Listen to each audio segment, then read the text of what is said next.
All right, let's go from here. Good evening. Welcome to the Air Conservation Commission meeting. It is November 12th, 2015. We're here in beautiful Air Town Hall. First order of our general business is a pledge of allegiance to our nation's flag.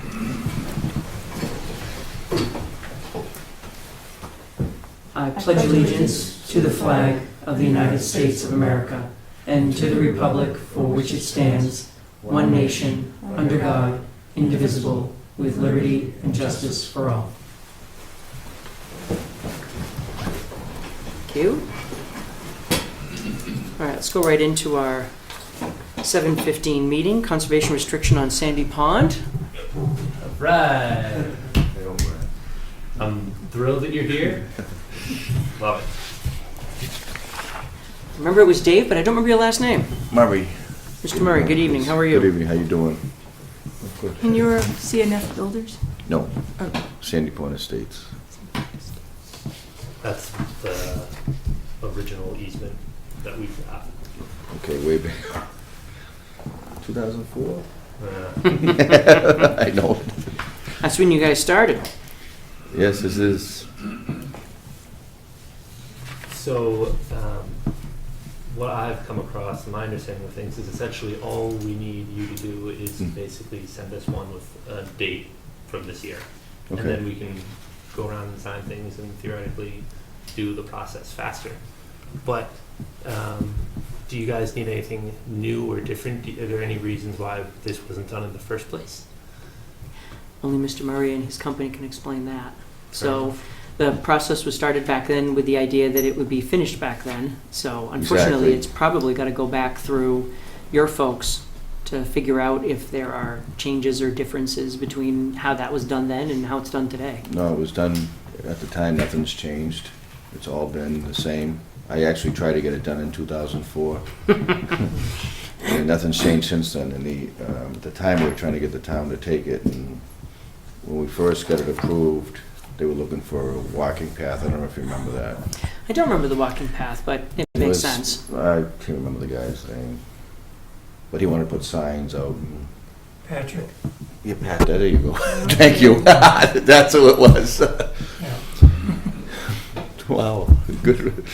So he came out, I don't know, 2 or 3 times, and I had this, and he said, "Oh no, we don't want to do that yet. We want to get out here. We're going to try and get the town to get some money, raise some money to do all this and do that." I said, "What's that got to do with taking this?"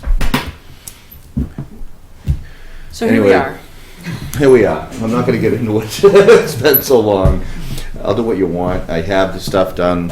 I've been paying taxes on those 3 lots that I was going to give over for the last 10 years, 12 years, 14 years.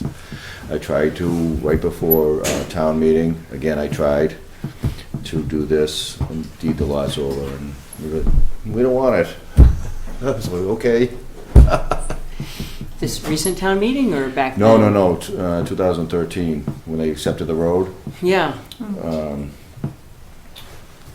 Oh, who did you talk to back then? My attorney, I think it was Miss Sullivan.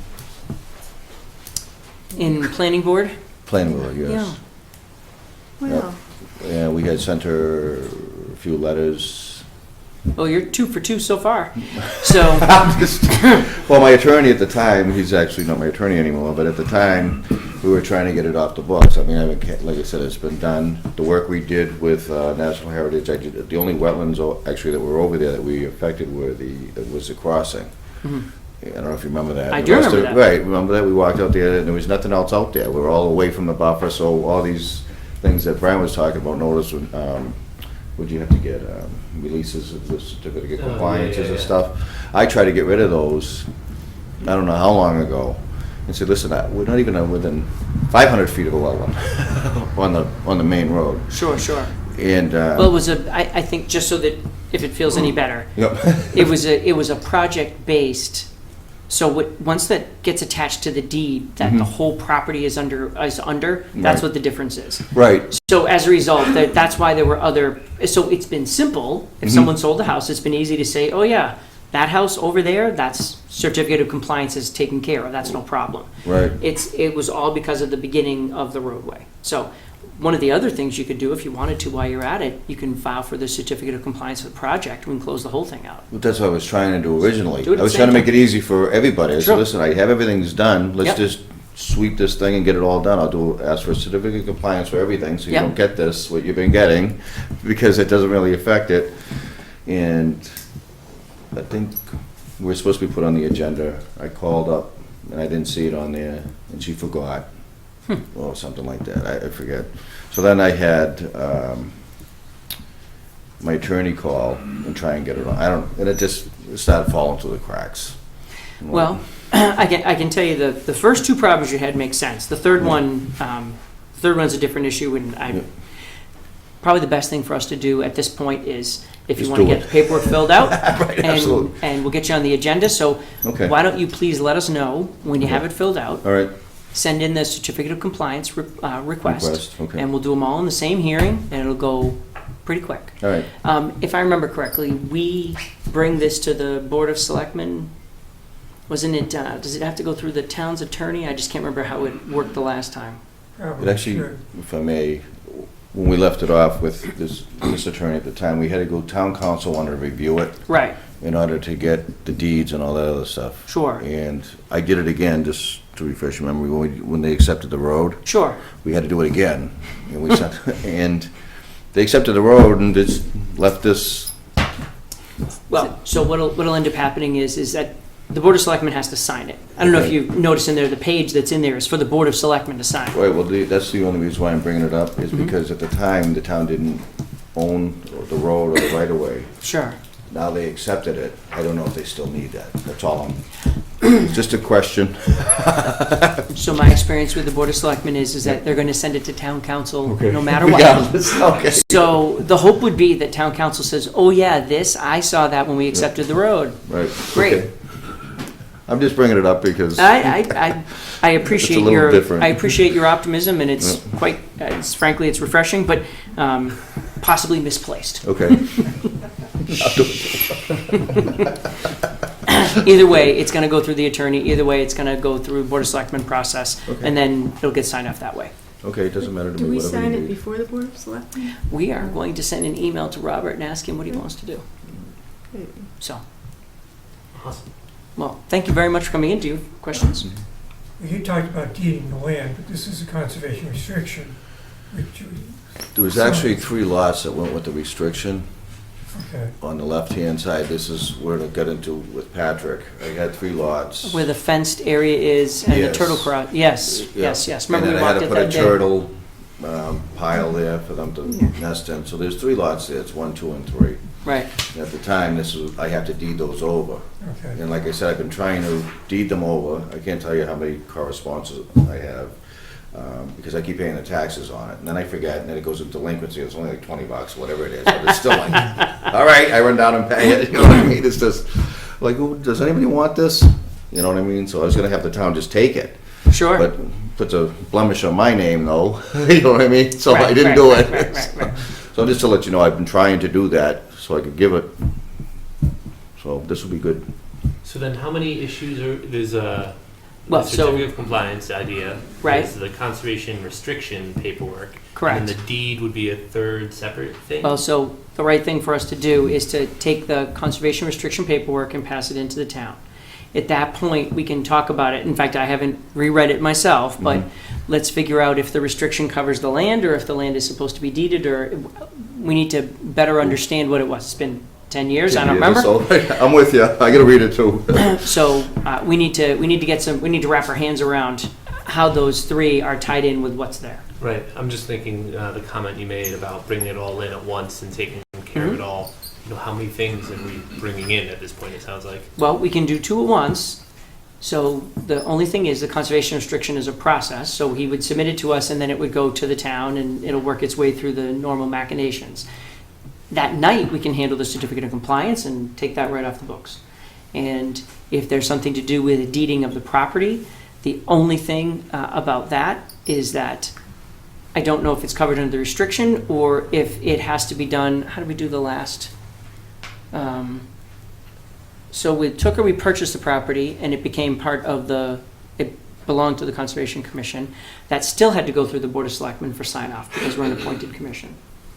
So one way or the other, all the things that Mr. Murray would bring before us would end up in front of the Board of Selectmen. So the right thing to do is to put together a quick summary based upon what we're talking about. If you have your last email with the 3 lot numbers in it, Okay. if you can send it to Brian, we'll send that on to Robert. And we'll say, hey, Robert, we met with Mr. Murray regarding Sandy Pond 3 and 1, 2, and 3. And we'd like to make sure that we are on track to sign a conservation restriction and accept these 3 lots. And that should absolutely generate a response. That's probably the best place to start. The conservation, the approval for the properties, the certificate of compliance, we can do that in that meeting. Okay. All we have to do is walk the project. Cool. Yes, sir? So I would, and I don't know if you've already done this, Brian, but I would ask that you check, go back to the order of conditions and see what it says about whether the certificate of compliance is contingent upon completion of those other items. I don't think it was, but it's a, no, It'd be good to check. I don't want to be making, Mm-hmm. you I remember know, that, do you? promises, you know, We that we before. could We came along. sign off on it if we can't sign off on it because Right. That's true. other it things was have to happen before us. first. So. Well, I'll put it this way, if that was the case, then we wouldn't have been able to order, I don't think we would even be able to give away those partials. I think, for some strange reason, I think Becky went through it at one point when we gave away a partial, but I could be. Yeah, a partial wouldn't, that would be a separate issue, so. So we need to look. Yeah, just to be sure. Yeah, Sure. we're not saying we can do something when we can't. So what are we asking for? So the project itself has an order of conditions for the road, the turtle crossing, etc. So we need to find the order of conditions for the project, the original order of conditions, and then read it to see if one of the special conditions is you must have this conservation restriction in place before the project can be So we closed can't out. do the COC until this finishes through is the point. Well, Takashi's Right. asking that's a potential possibility.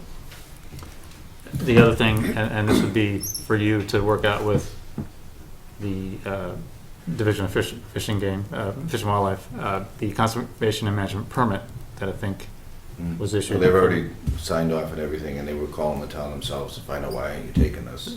Just we should have copies. We should have copies of You all should this. have all those. Because those are Your name was Amanda. those are referenced in the Yeah. order Yeah. conditions. So Right? I think if I remember off the top of my head, it was Amanda or something like that. I Yeah, spoke to Amanda her a Verno. bit. Did you? Yeah, Yeah. Fino. Right. Yeah. Amanda Vino. You're right, exactly. Yeah, she'd like to get this off her plate too. Yeah. And I don't recall that it's been done, but the restriction has to be approved by the state Division of Conservation Services. They have it also. Okay. Yeah. Yep. So Amanda, who he just referenced, I spoke to earlier, and basically she and I had a big laugh about this because everything's been done except the signatures, more or Right. less. I was like, That's so what I was about looking this? for the whole time. I did it all. So, yeah, as far as she's concerned, it's just a live file that shouldn't be live. So we're right there. Yeah. Which All is right. why, what are we asking for? We're just asking you to get an Just to sign updated, this, like right. just get an updated date essentially, and then send it in again, CC Well, everybody, and signed, that's, so right? that's the first step. And then start the signature chain, and then we'll pass it down our signature chain. after the proponent has signed it, it would go to Robert.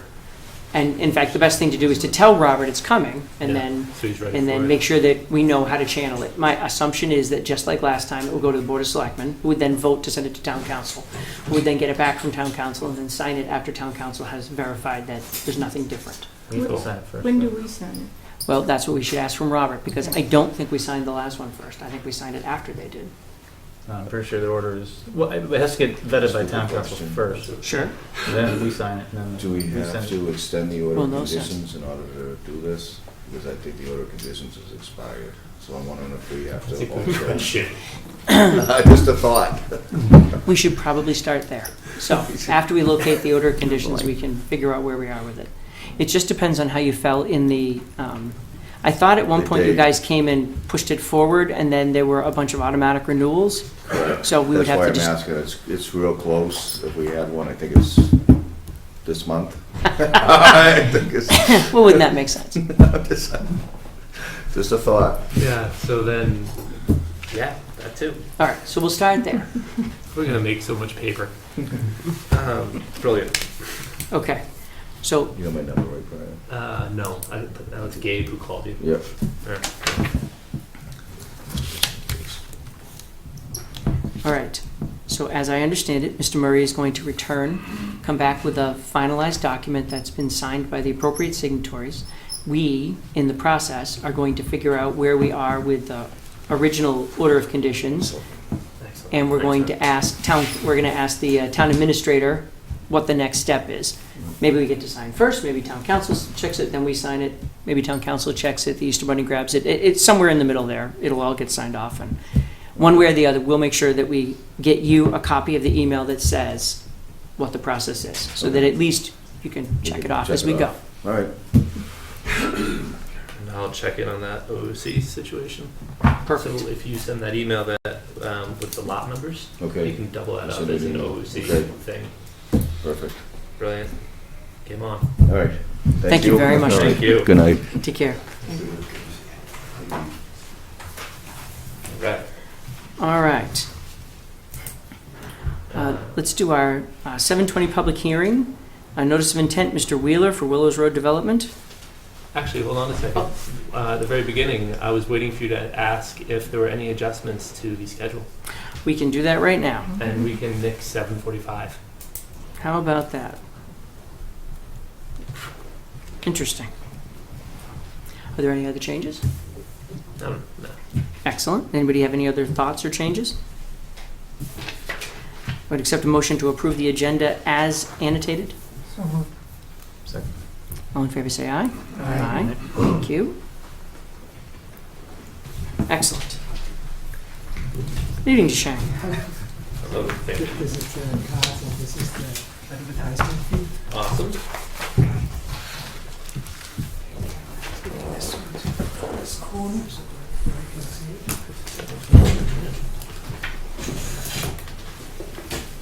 it. You, Bruce, Wheeler. Yes.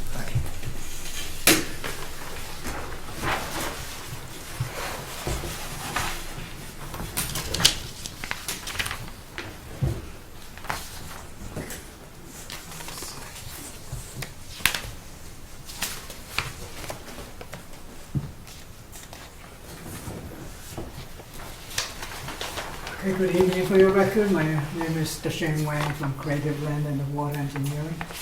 And so this is a new old case, so everybody probably expect Brian, so, and this young lady. So pretty much familiar with the project, but I still like to go over. So basically, we have gone through several processes, starting from a simple administrative amendment to a formal amendment, and then for a relocation of units of 56 to 57 moving to this location, and 87, 88, 87 moving to the other side of it. So that's the only location moving to here. Just Shang, not to interrupt you, I apologize. So, Bonnie, are you familiar with this project where it is, Willow Road? I am, but I'm not, I mean, this is new to me. Okay. Sometimes like, Dave, Nope. the Right. folder I have there. No, and that's why I wanted to ask. So, have you ever taken the road through Willow Road? yes. Okay. Yep. Yeah. So Yep. if you had come all the way around, Yep. the houses end, Mm-hmm. and the spot that's drawn in red on the bottom Mm-hmm. is the area just before you come out onto the main road there, Right. and that's the area that they're talking about adding. Okay. Yeah. Yep. I just wanted to make sure Bonnie, Yeah. because everyone Yeah. else here is fairly familiar. I thought Right. we'd bring Bonnie up to speed. Yeah, great, thank you. Thank you, For the update. So, yeah, so the location, it basically, for several features, I don't know if you, in the packet, you will see, probably photo, so I'm putting over here. So this is basically historic photo, is page 3 of the report. And so the whole site is denuded. At one time, the aerial photo, December 31st, 2000, which is after the Rivers Protection Act. So they are kind of all disturbed. You can see all pretty much huckling all this area, including actually this pond. So even though we mark it as a wetland, but it's actually part of the operation of that clay mining. So in the 70s, and that pond was approved actually from an order of condition process in 1970s. So the whole thing was under disturbance, and in 2005 the whole project approved, but through the process we had find lots of issues from the slope stability because of the clay mining, and then so several buildings from this slope area had to be relocated due to the unsuitable soils for foundations. So first we all moved to this area, but gradually that area kind of used up, and so this is last units. We just couldn't fit there with the good soils because there's another one have to adjust it. So then we look at it, say what we have to do. So we look in this humongous riverfront area. So if I just maybe turn on this side to see an overall view of the project site near this area. It's upside down. Upside down. So you can see the Bennett Brook is over here. So technically, all this area was originally disturbed. So this area was, so the one we are relocating to was previously approved for mitigation. It's currently cleared, so there's no, pretty much trees are all cut down, and there's still some planting activities. It's not 100% done yet. And when we moved here, we are staying in the same watershed, so where the water, stormwater will be delivered to the same detention pond. So we are not increasing any impervious area, and we don't disturb, actually, because we have plenty mitigation area within the disturbed riverfront area from the historic condition. So we using this area, but we are providing equal, actually a little bit more mitigation in the same watershed in the pretty much vicinity. So, so in the process, it was pretty obvious to the commission at the beginning, so they approved twice. One is just for minor administration amendment, and then second through formal amendment to notify. And then the neighbors appealed it, so they feel will impact the flood plan and all the things, which is pretty much addressed. We don't have any flood plan coming to this location, so which is very clear, documented from all the reports we presented. And so for a few adjustment, we provide this. There's a small version over there if you're looking. So for the house, behind the house, clean water from the back roof, we are recharging through a drip edge. So first we use a dry well, but people are concerned about the maintenance of gutter from the neighbors. And so we change it to it, so that's all done, so there's no gutter, but the water will still go into this trench. It's basically, so we have coming back to this side. So the whole thing, you follow the back of the building is the drip edge recharge. So there's no increase or runoff or impact in flooding, and we actually providing a little bit extra planting in the 100-foot riverfront area. So all the proposed work will stay beyond the first 100-foot riverfront area. So in this area, if you go there, look at it, so around the roadway, they're parking, there's a gravel already shoulder, people is parking there. So actually the impact, right now that runoff pretty much going to the riverfront area without any treatment. But with the relocation here, all the driveway will pitch into the roadway, which flowing to a catch basin, which will be treated, then eventually delivered to the same detention pond. So that's pretty much catch the overall project. And so the DEP is basically following the procedure like we did the administrative approval, and then because of we consider a little bit more significant, so we did the formal amendment notifying the abutters. So the DEP's in that similar position. They feel the formal amendment is still not enough. They want to file a formal notice of intent so that the legal process can be covered. So, if any questions would be happy to address. Thank you. Jess? Initially, is it just a detail, is there a DEP number for this yet? Yes, we have DEP 100 -0387. Thank you, sir. Yeah, I came in like 3 hours after this got posted, Naturally. naturally.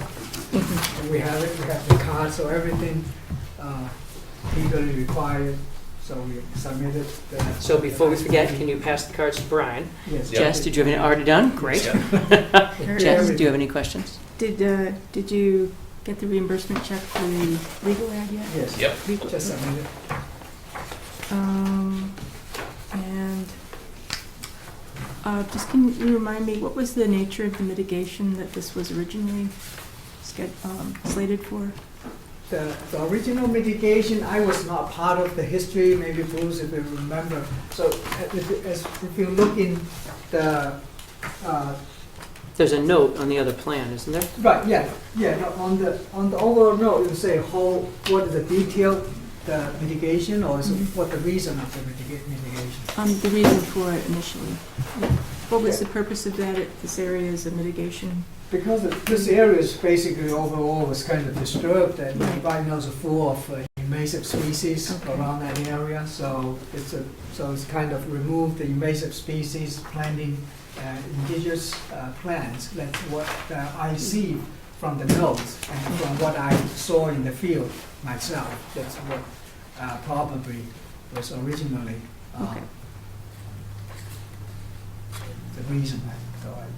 Because I was not involved, but I can only do my best scientific guess. So. Well, actually, so one thing that I don't know if you mentioned it, I missed it. So this was the previous mitigation area, listed as mitigation area number Partially, one. not whole. It's this area. If you look in, so this area we are proposing the house is partially mitigation area, but not whole. So Right, it's only 4,000 exactly 4,408 square feet. right. And you have a note over here, if you can show, especially Bonnie, who probably doesn't know this as well, you have a new mitigation area proposed on this plan for 4,950 feet. Right. That's sorry to put up and down. So yeah. So over here is 4,408 square feet of original. You can see there's a part of it is not. You can see it's already disturbed. So if you're looking at it, so only 4,408, and we're proposing to here to mitigate it 4,950. So it's slightly more. So that's what we're swapping to there. But we believe if you compare the position, it's probably better here restored because it's separated by that pond, is more closer to the pristine riverfront area. Over here is pretty close to the roadway, it's just next to the road. So I can't remember the flow of the brook. Does it flow? flow down It That flows way. that way. Left to right. Yeah, left to right. Okay. It's on your map if you want to look. Unroll it. Yeah, no, Don't roll. it's hard to tell from here. No, I mean this one. Oh, this If way. you're driving in from Willows Road, you basically follow that flow. And what kind of mitigation work will be done in the new area? It's the same, The same, we're just the- following the same, Just yeah, the same? exactly. We use original planning. So for- soil and Consistent. soil and grass. They have some extra shrubs over here. They have a mitigation area, have herbaceous ones, also have some trees and shrubs. So Excellent. first have to control the invasive species, so. Anything else, The Jess? note is already on the plan, so we don't Thank you. need to. No, that's perfect. George? That's a nice list. Dr. Shane, anything for you? I don't think so. So this is essentially The same, the same, it's right? just it goes through. No changes since no the last time we looked at changes. it, okay. Yeah, we didn't make any design changes. It stayed perfectly as approved. But we just have to go this round of route. Bonnie, do you have any questions? I'm trying to find an answer to Jess's original question, and The reason for the mitigation? yeah, Mm-hmm. and I'm not doing so well. What's the date on that plan? Oh, quite early, probably. I think it was 2005. Right, the really Something original. about right? 2005, something like that. This one's from 2011. Oh, that's probably the revised one. No, it's not. It's, This one's got a planting list for one of the mitigation areas, which is kind of intriguing. But this is the wetland that we're not talking about, right. up by the detention basin. So if you look in the plan numbers, L dash 9166, they don't list the reason, they just present the mitigation plan for sake. So, any of the members was here, I assume, right? Well, you must be. And two of us are pretending we weren't. But no, George and I both walked it back at the time.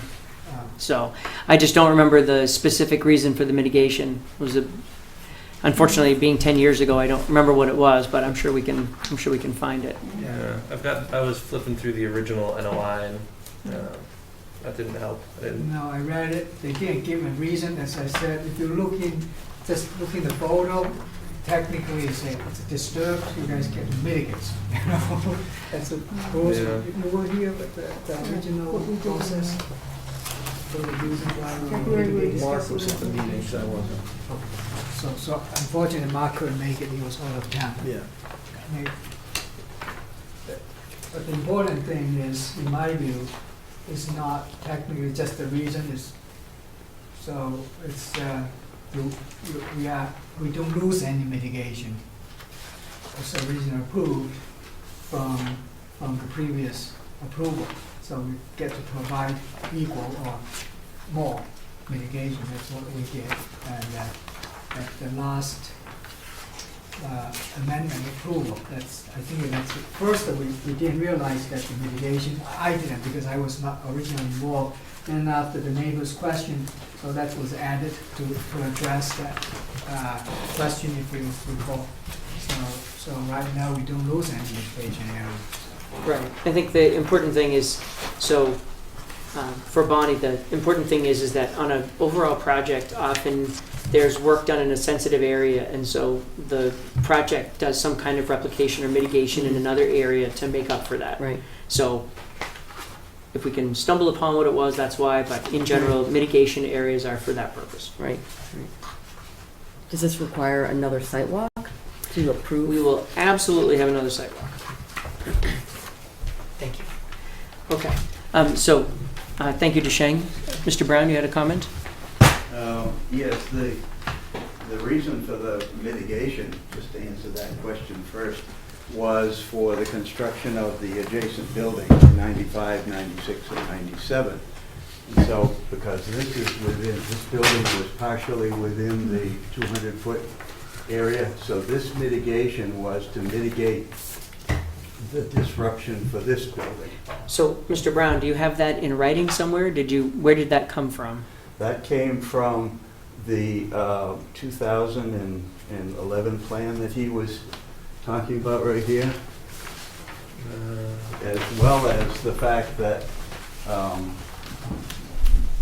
the original order of conditions did not have that in there, and it was amended to include this. So this original mitigation area was for the construction of that building itself. And so what I did was I just wrote up, and I sent it by email, but I don't know if you got it or not. Yeah, they've all got a copy. Oh, you have a copy of the 8 items? It's basically 2A and 2B that we're talking about. Yeah.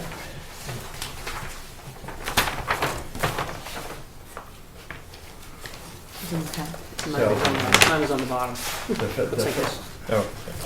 Oh, If I may just do 2A first and then go back and just mention 1 and then we can quickly go through the others. But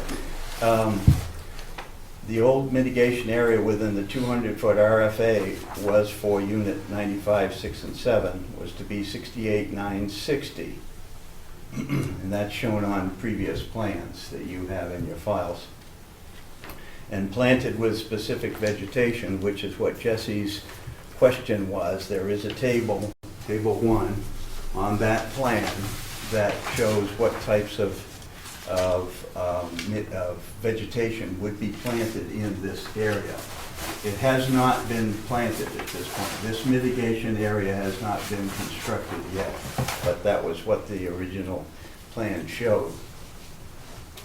And so the question is, why isn't this area under 1A, why isn't that area being transferred over here? Because you're taking it out of the mitigation. Jeff, does that answer your question? Just read the. So, quick question, Mr. Brown. You note that the proposed mitigation area should be 6,896 Right. square feet, and the plan that's stamped from our plan that's stamped by Jesse Johnson indicates that the old mitigation area was to be 4,408 square feet. Right. And the reason for that is that they're claiming they're only affecting this. Apparently, you're thinking of using this area to replant, to keep as mitigation. That's correct. So in a way, we just explained, so before that total 6,000 or so, including area within the 100-foot riverfront area, which we don't want to disturb again, so which we limited the use just for the 200-foot riverfront area. So the rest of areas will remain as originally proposed. So it's not going to be affected. So the affected area is the only area we need to compensate. Well, and what I'm saying is that affected area was for the adjacent building, not the proposed building. So you need to have mitigation area for the proposed building to go over there as well. So if I may, Mr. Brown, so I'm going to make a specific note. So obviously, we've talked about this in a couple different ways. We're going to need to get some specificity around what the need for the mitigation was. We need to locate that in our files. We need to figure out, have you got it right there? Maybe. I just asked Jess if that was the question she was asking. Well, that This says, This is from Deshang, though, so, and more recent, Right. but we have to go with the historical. right, Yeah. so we're going to need to dig that up. But let's consider that as an open question for now, until we find the actual record that we have that shows where it came from. All right, so Okay. please and then- continue. Then the other thing is that typically what we have done is we haven't had any backyards in this area, so that more than likely that would be grassed area.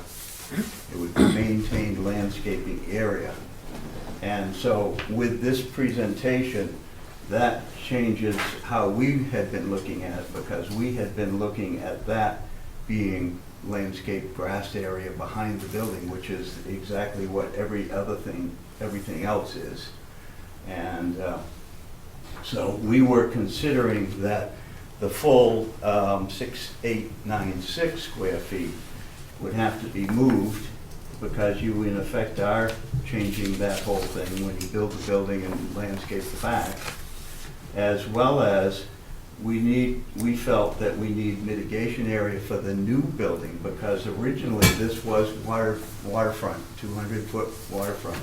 So now if you're moving that stuff out, you still need mitigation for the original area to put another building in there. So that doubles what you need over here. And if we continue to use the 6.9, that's 2B is 2 times the 6896 is 13,792. And the 13,792 is that might not fit. I don't know if you've done this area in here, but we might not have enough area in there to get that full amount that's due for the 2 buildings in the 200-foot wetlands area. So that's a 2B, that's a question. needs to be Well, resolved. So the 2B depends on 2A. Right, right. Back to 1 is what is the status of DEP 100? It should be an 0288, but it's 288. And what has happened on that? Because the extension that you mentioned earlier to the other party that was here, I believe that was in 2009, and then it went to 2012 for a 3-year. Right. And then the 2012 would be 2015. So we're right at that time frame when those were extended. And I believe it was the fall of the year, so that we're into that. That's our 7:30 agenda item. Okay, so that we want to know what the status of the original 288 is, because that may have expired. Well, you're in luck. Our 7:30 meeting is for the request for the extension of the order of conditions for 100-0288. So stay tuned. Okay, December 5 to 18. Yeah, it was not expired, in a quick, to your concern is that order was not expired yet, it was December 1st. So that's Okay. why we filed our extensions 30 days prior to. Okay, and is that request for Extension. 1 year? I think it's a 3-year. No, 3 No, years. you can't, I don't think you can extend it for 3 after it's had 3. You can only do 1 more year. No, we're not. We would have to Yeah. go and, not agreeing with you, we have to go look that up. Right. I don't think, because the state extensions were state mandated extensions, I don't know that they would apply in the way that you're referencing. So we'd probably have to ask DEP. They're probably just seeing a whole bunch of these come through right now. They can give us that information. Okay. Okay, the second thing is that I did go back into the 310 CMR 58, and one of the things that you'll note on this plan is that all of this work for the roadway is within the 200-foot buffer zone, and the original section 58 allowed the builder to build to affect 5,000 square feet or no more than 10% of the total area of the subdivision. And so the subdivision is 28 acres, and I'm on 3 here, 28 acres.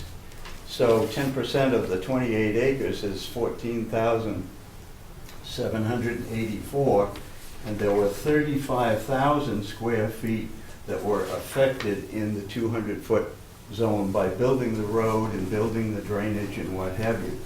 And so I think they've far exceeded what 310 CMR 58 allows. They only allow 10%, up to 10%, no more, or 5,000, which is greater, whichever is greater. And so I think that the 35,000 that they use for this roadway has already chewed up what they're allowed to do.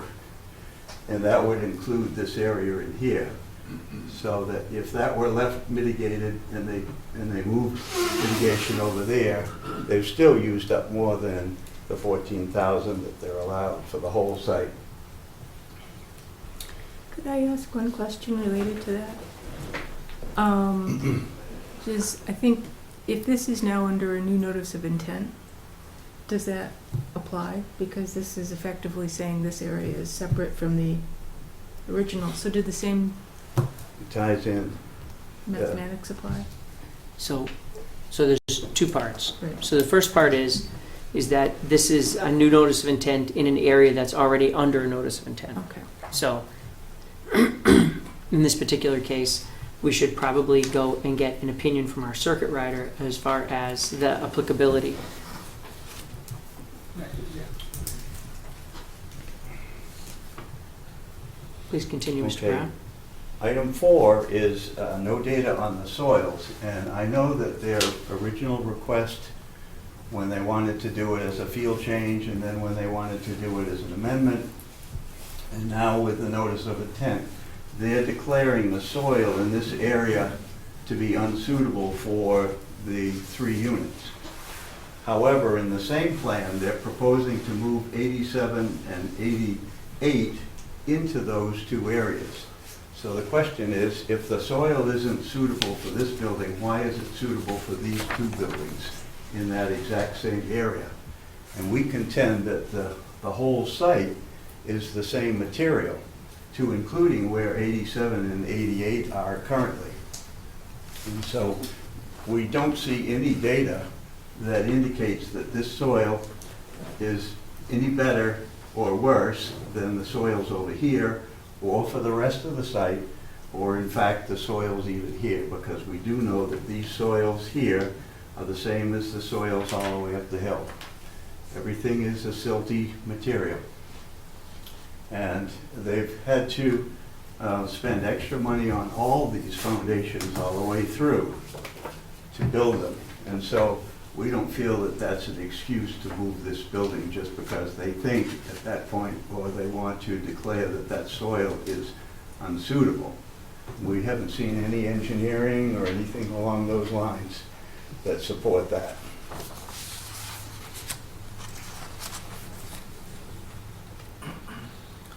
So that's another question.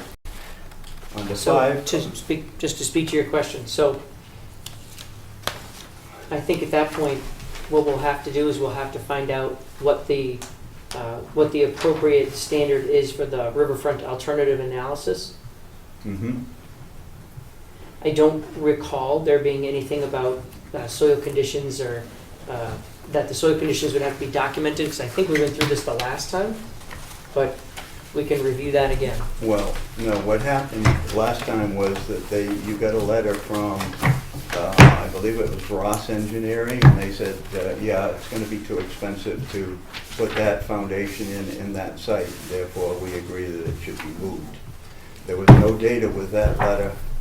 There was no information as to what the cost of the foundations were up the hill. No, we did get Nothing tied a- the whole thing in. I don't know if you remember, we did have a meeting, and in fact, I remember we were up in the main room upstairs, Yeah. and there was cost information provided, because I remember Yeah. we ended up discussing that at depth. Right. So there was cost information provided. However, But- I don't know that there was ever any engineering data on the specific soils provided, but I also don't know if that's required under the standard. So we're going to have to find out if that's required under the standard for the riverfront Well, analysis. but they're stating that as the reason that this is being moved. Well, I understand they are, but I would agree So with them it's that got it's, to- you've I would got agree to with them tie it's the clayey cost. soil in that area. So we have as you are agreeing right now, so we have a letter from the engineer that states that the soil in that area is unsuitable. No, they That's- said, they didn't say that. They said the costs were expensive. That's all they said. Hold on. And as you remember, I objected to that letter. I I- took issue with that letter. I do remember. And the issue I had was that it wasn't based on any soil analysis.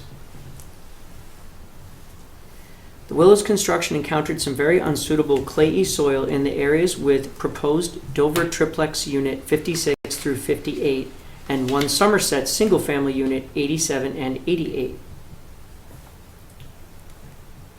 One, two. Two, so 87, 88. So, yeah. So original amendment is for 5. So it's all the 5 have to be, because you have 87, 88 can be a smaller one. It can be more suitable, easier, flexible to adjust it compared with the triplex. And as far as the soils go, I was the one did the slope stabilization. I know it Mhm. may appears to you looks the same soil. Mhm. Some of them, the clay was harvested and then dumped there as a fill. You Mhm. don't see it. Mhm. And some of them is really original clay, the solid. So you know that the two soils may appear the same, but the engineering properties are quite different. So therefore, you can see that slope. The real original one was stable, but the ones we found during the excavation, that's why all those units was get moved. So it's not like they want to move it. So that's a fact. So if you want to see, say, what engineering, if you do a sieve analysis, they would be the same. So it's more like an engineering. You can go when you look at it, you can feel when the same soils either you do sandy soils, if it's a glacial till is compacted, after you loosen it, the properties are quite different. No, so what we need to do, both Mr. Brown, Mr. Wang, what we need to do is, we need to find out what is the level of detail required for this per, we can talk to Mr. Bellino about that as far as what the level of detail is required for the riverfront analysis. So the riverfront analysis at this time, and you have this copy, Mr. Brown, dated November 2nd. From This is the latest that's in the packet they have today. Do you have this copy? the latest that's with the NOI? Yes, sir. Then I should have that, yeah. Okay. 2015? 2015. So if you read this one, they do go through the analysis. They talk about the square area of the areas being worked, and they talk about the total costs. So we'll start from here, and we'll refer this back to the circuit rider and find out what is the standard for a soil analysis that has to be developed. Okay, I'm a little confused. I don't think we got into that the last time. I'm confused then for several reasons. Number one, the latest plan that you had approved by the ZBA only shows 87 going over here, and these three going there, and 88 staying where it is. So this notice doesn't tie in with that. No, that's a You weren't separate, gonna move 5 units, you were only gonna move 4, 88, and the 3 in the triplex. And that was what was reviewed and approved by the Well, ZBA. So if I may, I do appreciate the discourse on that, but that would be a separate item. So we're just going to deal with what we have in front of us. So if it's different, it's different, but this is what we have in front of us to talk about for tonight. Does that make sense? yeah, because this time, that is all outside of 100-foot and the 200-foot riverfront area, which is already approved through the ZBA process, was not really related right now to this finding. The Well, finding, let's go on to number 5. I'm going to unplug that in a second. Okay, Let's go. cost, number 5 Thank on you. cost. The costs are not supposed to be considered except for individual house lots. And if a builder is involved, the agency needs to look at the developer's ability to support the cost. And it's quite common to have a builder have to spend more money on one foundation than on another within a subdivision. And so it has to be that it's beyond the means of the developer to pay for an increase in cost. And from the engineering report on, from Ross, and comparing the cost with what they're doing now up at the top, what I'm suggesting is that if they looked at the cost of the foundations on the top, they're not going to find a significant increase in putting the building there because the soils are the same. They're still having the same problems up above with the same soils. So therefore, I think that the costs really have to be looked at as far as the way the developer can support an increase in one foundation versus others that they go through. So that's in essence 5.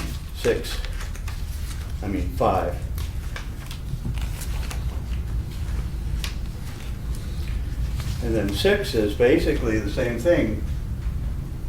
I would expect to see a list of costs of foundations for what they're doing now and for what they have down in this area and what they have for costs of these 2 buildings, and make a comparison of that cost projected versus what these actual costs were. Because again, the soils are the same.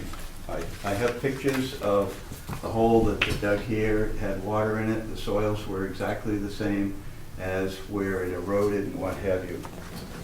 And so they kind of all tied together. The soils on this whole site are all the same. Under 7, this is something that needs to be checked as well. Under the 310-1058, only single-family homes are allowed to go into the 200-foot. They did not want to have apartment buildings. They didn't want to have multi-unit buildings. They didn't want to have office buildings and factories go in, and that's stated in the preamble of the section. And so here we are proposing to put a multi-unit unit building into the area, which is not allowed under 1058.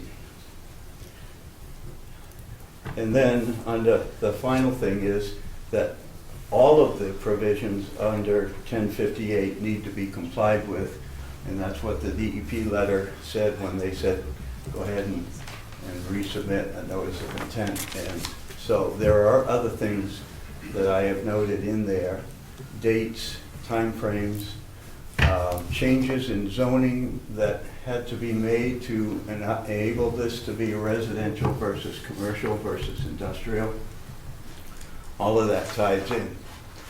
And 1058 doesn't want to have people changing zoning to allow different things and then putting them into the 200-foot riverfront protection area. That was one of the preamble ideas, was that if you have to go through a change of zoning to do what you want to do, then we don't like it because it's going to cause detriment to the river. And so they don't like that. And that's what this 8 refers to. Thank you. Well, Mr. Brown, thank you very much. So we'll pass on your comments to the circuit rider. Seems to be the best place for us to start. Work backwards. So there's a new circuit rider. The critical issues seem to be first determining what the reason is for the mitigation area, and then working with the circuit rider on the standard of data for the standard as far as the square footage, excuse me, square footage of disturbance within the riverfront area, and then the standard as far as the engineering analysis and the soil analysis and the requirements for that. And then we'll work down on the 310 CMR 10.58, and we'll go through that as well. I cannot guarantee that we'll have all the answers for the next meeting, but we'll hopefully have a start toward it. Yes, Sheila? Explain to me who the circuit rider is. Sure. Who is associated, like what, just briefly. Sure. 'Cause I have no clue. So the DEP, Okay. as you know, conservation commissions are volunteers. Right. And so across the state, the DEP wanted to put a person who could be a backup or a reference. And in this particular case, in this area, we have a circuit rider who is that person. So he's a state person? He or she is a state person, right, who works for DEP and is available to assist us with questions and concerns. Okay, thanks. And it's especially helpful for things like this where this isn't the kind of thing that we see every day. And so it's helpful to have somebody who's up on the latest regulations. Thanks.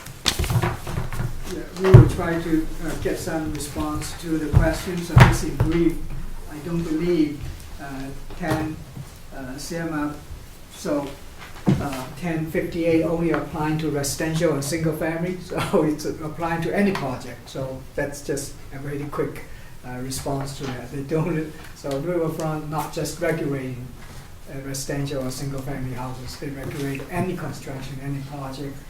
And so just sort of getting a common sense analysis to getting a little bit reason on it. So when you're proposing a mitigation area, it used to be, normally it would be previous disturbed. Mr. Brown pointed out, if again, just to show you the photos, so I presented over here. You can see all this was predated disturbance of the River Protection Act. So therefore, they are significantly disturbed. If the area is already pre-disturbed, there's no such a limitation of 10% or so square footage. So as long as the proposed condition can improve the protection of the rivers and the wetlands interest, that will be allowed. So that's just sort of in a quick sort of to ease a little bit why they get mitigation and mitigation. If this mitigation is for the triplex in the riverfront area, and as Ms. Brown noticed, how come they're not to approve another triplex in the similar conditions? So that's just seems like it's contradictory. And I just want to emphasize that the one, I would agree the cost is not the key, it's not the only one, but it is allowed in the alternative analysis in the Rivers Protection Act and regulation. But overall here, if I'm looking at the history of the project, as I showed historic photos, it's basically most of, not all the activities is pretty located within pre-disturbed area. That's I think that's a key part of the whole project to start with, from what I can see. So all the mitigations to call for is in that riverfront area. If that riverfront area is good, why you mitigate it? It's obvious that area is already disturbed. That's why you improve it. It's called mitigation or enhancement. Otherwise, if it's a pristine riverfront area, why you go there to? So that would be oxymoron. So therefore, just from that perspective, then we can go back to looking at the issues would be a little bit easier. Otherwise, we're falling into the trap. So beating, so you have to be there, because we have to coming back looking at all the 8 interests. So are we impacting that 8 interests by locating to here within that limit? And if anything we did, whether we mitigate it, so from flood control, stormwater damage, groundwater recharge, so wildlife habitat, so all those 8 interests. So we already went through that. So Ms. Brown didn't point at any of the damage. So the only thing he hanged the head on is originally was from the floodplain, but we proved that's not the case. So again, the same thing for the one who's presented the reasons. So we will respond to it, but I don't see any merits technically here. So we'll be contradictory to, consistent with the Rivers Protection Act and the project as approved. So thank you. Thank you. All right, so at this point, if it's quick. Okay, just by rebuttal, the 35,000 square feet was in the original order of conditions, and it's listed under disturbances of riverfront, of wetlands, of what have you. It's listed as 35,000 square feet of disturbed area within the 200-foot riverfront protection area. And that's where that figure comes from. So it was already accounted for. However, it was noted in the order that it was of significance because it was in excess of 10%.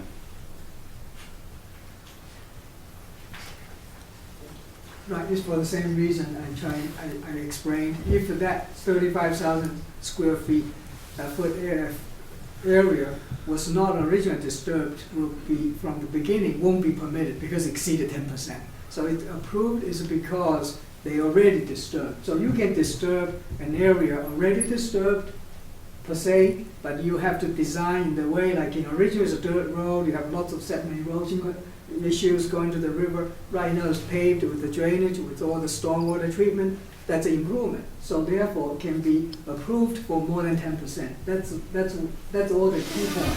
So right now we are applying for it. This is for a similar, for the same token mechanism. So that's just trying to sort of, you can see it. Otherwise, You don't see it as So, additive? so at this point, I very much appreciate the discourse. So we have a good number of items to go over, Mr. Brown. The last time we went through this, you made some very good points, and we were able to develop some other ideas, some things that we hadn't discussed before. So I look forward to going through this with the circuit rider and getting a better handle on what the state's take is, particularly involving the standards of data for some of these items. Yes, Sheila. Just one clarification, in addition to consulting with your circuit rider, you are going to try and find the original order that had. We're going to gather all the paperwork. It will be a miserable and painful process, and we will go through it. No, it's Brian's. He's excited. He's paid to do it. So it's not nearly as bad.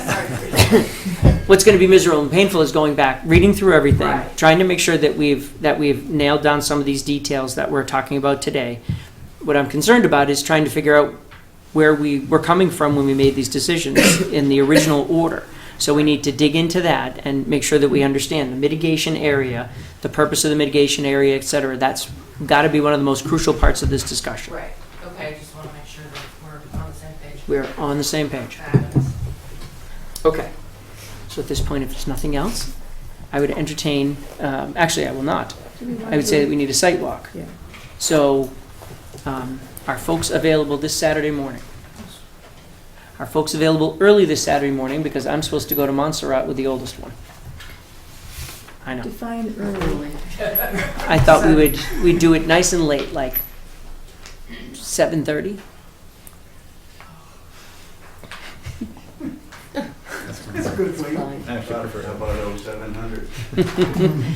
7:30. Can you do 7:30? We'll be. I do. Quiet when you walk through, please. Oh, absolutely. Most of the sirens that usually accompany the site walks are just left at home. George will have to tone down his bellowing voice. All right.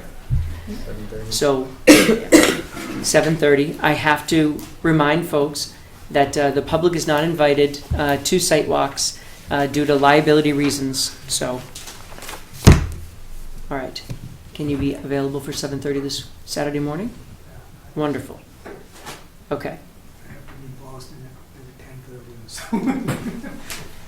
I guess the good news is that we are doing this out of protocol, and we will be in and out. When we last went through this, Mr. Brown, you had indicated there were some pipes from the neighboring buildings, and we were never able to find those. And Right, they've gotten buried, and I can find them and I'll put a marker there. so, for yeah, you. it's I guess the chance to have that. Otherwise, her son has a better back than I do. Yeah. We'll have to dig it out. Well, just expose. No, not dig it out. I'll just, Well, there's just vegetation growing around it, but I have a pretty good idea where it is, and I have a tall stick that I'll stick in the ground for you. Excuse me. Perfect. Thank you. Okay. So, 7:30 Saturday morning, November 14th. Any other questions by the commission? Anyone? Jess? George? Takashi? Bonnie? Nope. Any final thoughts, Brian, before I move on? That was very Excellent. All right. Then in that case, I would accept a motion to continue this public hearing to our next meeting, which is on December 10th. No, we'll wait. All in favor say aye. Aye. Excellent. Thank you very much. See you on Saturday morning. So he's also theoretically sticking around for the next one. Right. Isn't that exciting? Cannot get rid of us. And if you want them, the OCs are here. That is a great idea. the OCs for. The extension. Oh. I've got two of them. You guys want to? Pass those down, please. I don't think there were any in the packet, right? No. Thank you.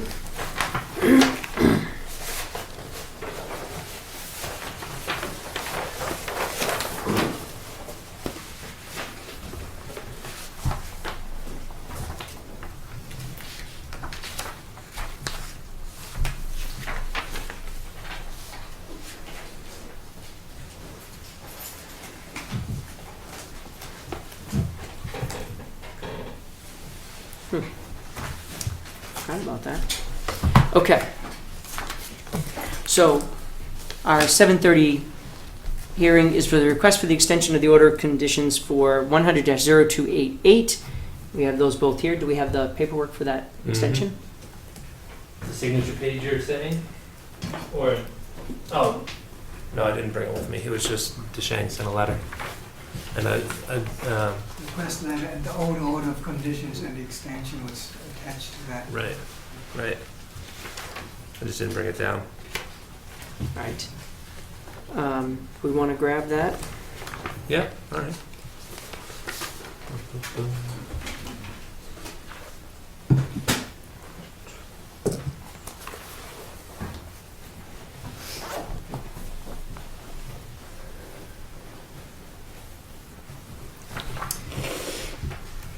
So, it was DeShang, right? Just kidding. So,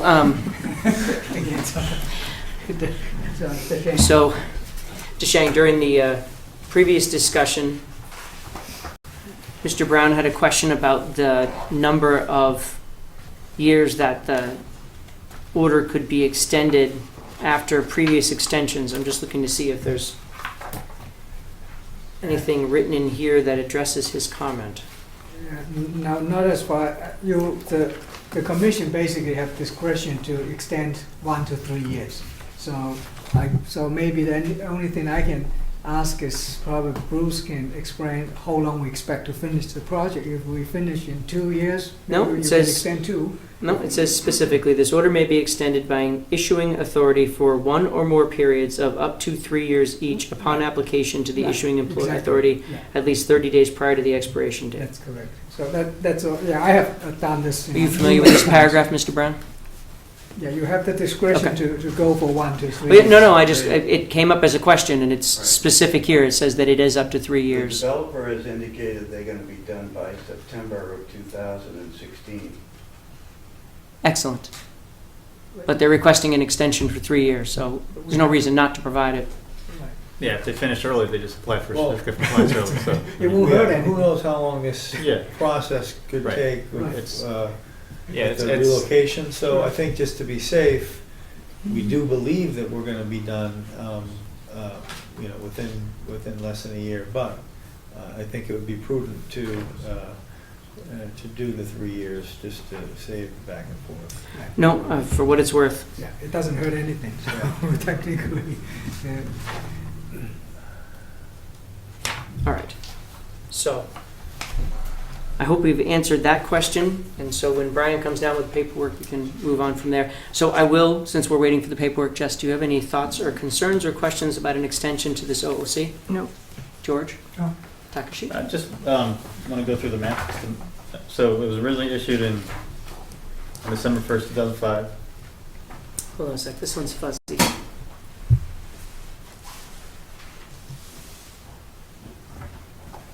I'm trying to read when this one was recorded. This can't be the same, is it? Yeah, the That original is the order same. was issued Okay. 2005, and then was getting extended 2008 I'm having trouble for reading 3 that. years. So we'll get to 2011, and then with the governor's extension act, it will automatically add 4 years to it. So from 2011 plus that 4 years is getting to 2015, December 1st. I was trying to get you the initial. The extension was specifically said extended to December 1st, 2000. Just the letter. Yeah. December 1st, 2005. And it says, Do we have it? No. Okay. So, yeah, so December 1st, 2005. Yep. so that's the original. And This then- is the original. Yeah, and then do we have the extension? Yeah, extension is on 2008, which extended to, I don't think this is it. I think this is just a copy of that. Okay. In fact, I think this is a fax of that designed to irritate people. Because you can't read the damn thing. I wasn't able to Makes find sense. the 2008 extension. we submitted with our request, so there's two, what's the original and there's the Exact same extension. thing. Read that one. It should If be, you want to put that over, that's probably should be the copies. original file Thank too, the original one. I don't have the original one, but I get a copy from Bruce's office.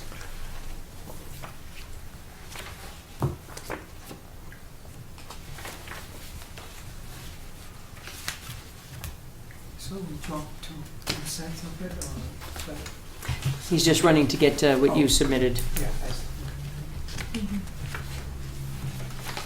All right, so.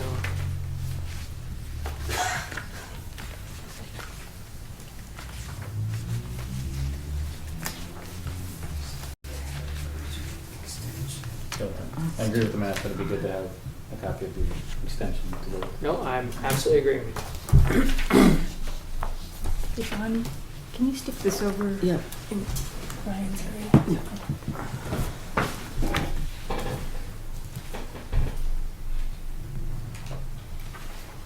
Right, because there were two, was it 2 3-year periods by the state? No, 2 2 year.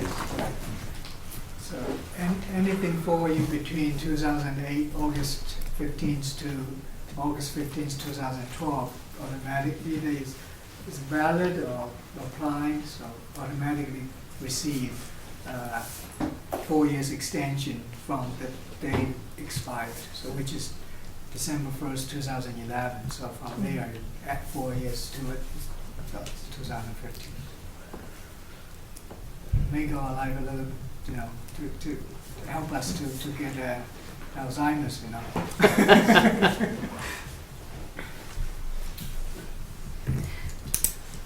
All right. One other quick question, is there a superseding order still from the state on this, from all the landslide? I don't think it was a superseding order. The state stepped in and requested that that the builder hire. Let's see, we had Administrative consent order was Yeah, consent order. right consent order. So there was the soils person, Mary Trudeau, right, and then actually Deshang was hired for Slope stabilization, erosion control. Mary was the general monitoring person. I'm the Monitor, erosion that was it. control expert specialist who did the slope stabilization design and the construction monitoring, which is done. And so you can see it's stable. So I'm glad it's stable. Otherwise, I won't be here. So it's not a superseding order. No, it's a consent, but has that run out I guess I'm not entirely positive. or been extended? I think we would have to look. I know that the developer has continued to hire the 2 consultants to perform those duties since that time, and I know that was the purpose of the letter, was to work with the developer to get people on staff who would be specifically attending to that, and that's continued since that time. So Yeah, we're still active, so Mary's still monitoring the site. It's still active construction site. technically. So,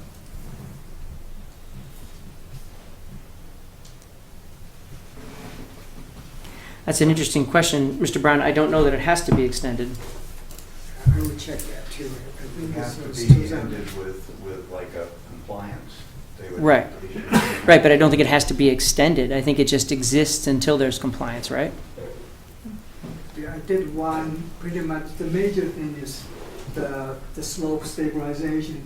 At the completion, I provided a monitoring, a construction completion inspection report as far as that concern submitted to DEP. So I can take that out so to see.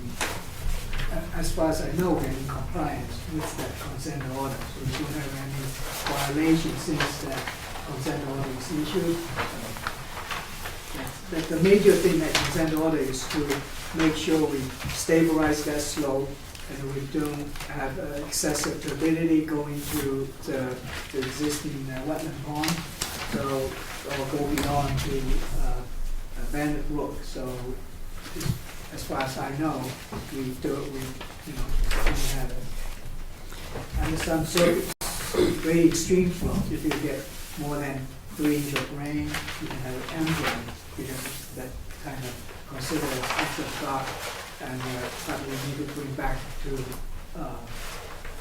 compliance less than 100. So the turbidity unit. So as far as you know, that's still in effect? You still are I think so, yeah. I believe, yes. Well, and technical Yeah, difficulties. there's nobody Okay. taking that. Do you want- can you just see the letter? Anyway, Is that the order is here, as long as the construction's still going on. we have to Well, that provide- feels comfortable. Let's see. Because that's setting, Look, more it's real. setting like a performance standard for the project. I think. The RICO is just not behaving for whatever reason. Technology. One other point, and that is that the outlet from the pond that he's talking about compliance and monitoring and what have you is right where this proposed new mitigation area is. It's just beyond that, so they're gonna have to cross over the outlet area, which is like on a berm, but then they are going to be disrupting that mitigation area that's just beyond, right where that outlet is, and that's But under. I think we discussed that back 12 months ago, didn't we? I think we validated the location of that outlet pipe months ago. Yeah, I'm just pointing out that it's still at the point where it's under that consent obligations, where they are monitoring that water. Agreed. Yeah, it would be still, Okay. during the work, we still. So at this point, as you know, there's no, the formal process for requesting an extension is to send a letter to the commission. So we cannot print that letter at this time, thanks to a printer defect. However, I can read this for folks here in the meeting. This is a letter from Creative Land and Water Engineering addressed to Mr. Colleran on October 30th, 2015, more than 30 days before that, before the end of the order of conditions timeframe. It says, request for extension of order of conditions for DEP file number 100-0288 for the Willows. Dear Mr. Chairman and Commissioners, on behalf of the applicants MCO and Associates and Willow Road Development LLC, we request that the Commission grant a 3-year extension to the referenced order of conditions to allow the project to complete. Original order was issued December 1st, 2005, extended once to December 1st, 2011. 4-year automatic extension per the Government's Permit Extension Act expires on December 1st, 2015. Please see attached order and extension for reference. Requested extension date is December 1st, 2018. Please advise if we need to attend the meeting. Thank you for attending the meeting. The attached document is the order of conditions. So, as we've discussed while you were grabbing this, we indicated that no one on the commission had an issue with extending the permit for the order of conditions. So at this time, I would accept a motion to approve the extension for the order of conditions for 100-0288 through December 1st, 2018. So moved. Second. All in favor, say aye. Aye. Thank you very much. We'll see you on Saturday morning. Thank you for your time. You guys want to do the, Yes, absolutely.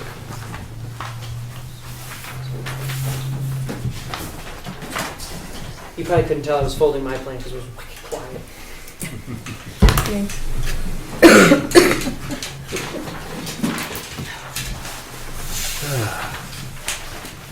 I think I was trying to rush the system, plugging the cords back in. Never works. It always knows when you're ready. Yeah. It knows when Yeah. you have stuff to do. Yep. I didn't know I had to do that. And yet it was right there to dismay you. High tech depend on the low tech. That's right. That's very true. Have a nice night. Okay. Coming smoking around the corner to our 7:35.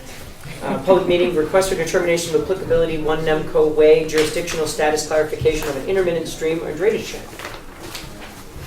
Good evening, Art Allen from Ecotech, wetland scientist, prepared and submitted the request for determination. Evening, Art. With me here tonight is Dan from Catania, España. I believe he has a check for your legal ad. Fantastic. Thank you. What was your name again? Bracket, Dan Bracket. Dan Brackett. And you're from the AR? Minus one. Oh,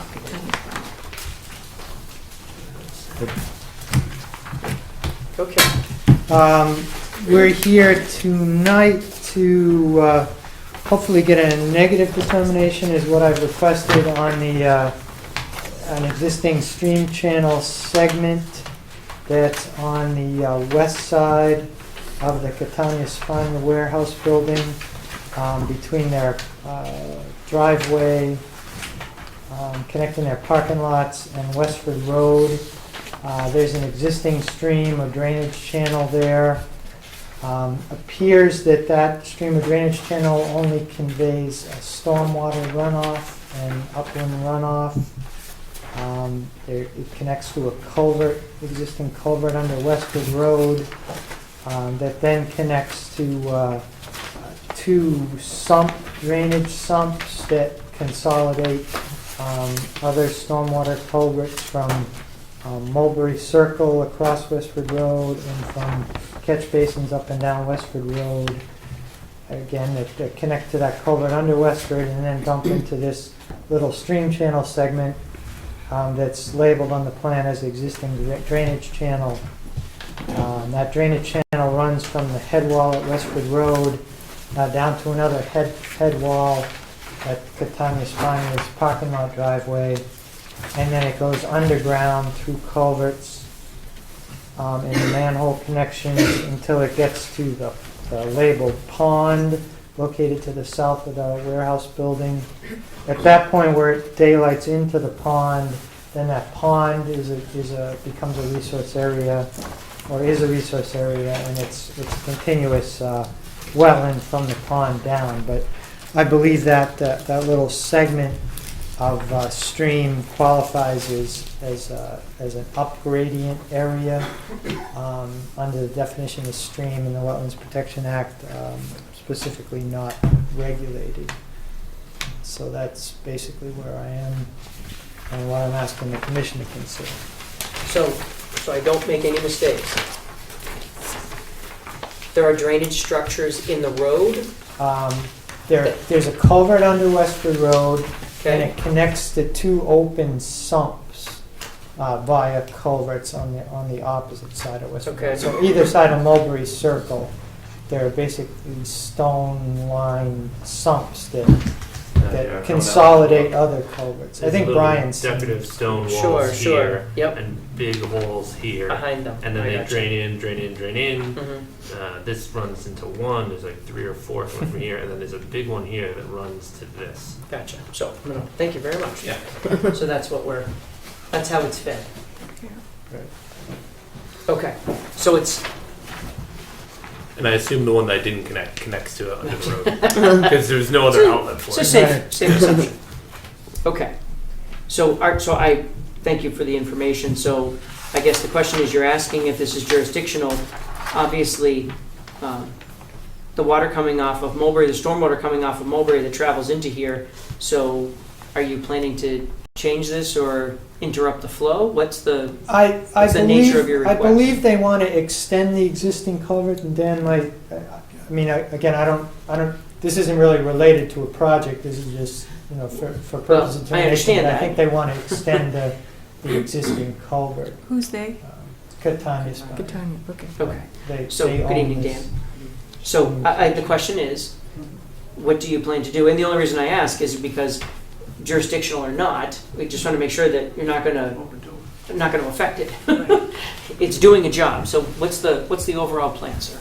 Right, so where it goes into about where the existing drainage channel, that demarcation is, Mm-hmm. from there down to the driveway, we want to just extend that pipe up to that point. Okay. So from where it comes out from under the driveway, we just want to extend it roughly up to that point. Because it's a low swale there, Mhm. and if we extend that, we would then just backfill with some of the material in that area and then allow for better snow removal around the drive. Gotcha. Okay. Thank you. Jess, do you have any questions? No. Mr. Bacon? Mr. Todd? I think I'm okay. Ms. Tillotson? I just have one question. It might be unrelated. It's just curiosity. Was that where there was a lot of clear trees in that So on the drawing, recently? in through here, there's like a pine grove. Right. Pine grove continues over here off our property. Right. So this was cleared due to, they're very large, some had fallen near the building. Okay. And then in doing that, there was some thinning that we did through here, but when they did the thinning, we really didn't know what was in there. When we did it, we couldn't even get in there. So when they did the thinning, there was some damage to some of the other trees, so, but we tried to leave as much as we could. Okay. And just to reference where Yep. the spot is Yeah, for me. That's exactly Yeah. where it is. Yeah. It's in that cleared area. Okay. Yeah. Okay. So at this point, I would agree that the area is non-jurisdictional, and I appreciate the information about it, so we understand that we're not going to affect the performance of Yeah. the existing drain. Okay. I do have one question regarding jurisdiction, Sure. actually, and it's because walking the stream, it's definitely not an ecosystem of any sort. That's not the issue, but the exposed rock there, it looks like when it rains, that really rages. And so the question would be, land subject to flooding, because it's also the low spot. And now that all the vegetation's been cleared, I expect that there'll be more water gathering there. And so is basically a raging stream that doesn't exist otherwise, is that a flood? Um, Because it behaves a bit like one in the way that it scoured out those rocks. Sure. No, that makes sense. From where you're coming from, I guess the land subject to flooding, my understanding has always been as in like a FEMA map, where a flood area that's identified as being a flood area. So that's what they mean in the reg by land subject to flooding. Fair Unless you enough. have a different opinion. No. And then the other one actually ties into this map, which is timed lovely. If you look over there, that's there's a unconfirmed vernal pool, a potential vernal pool in that pond. Right. And so Potential vernal pool map. Right. And with the whatever goes on there and how the hydrology potentially impacts the potential pool, I don't know if the question of altering anything impacts the downstream in this case.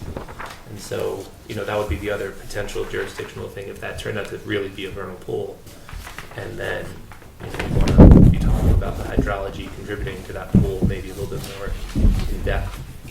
So I think there's two parts to that. So the first part is we have to act on the information we have. So if the vernal pool isn't confirmed, then it's Right. an unconfirmed vernal pool.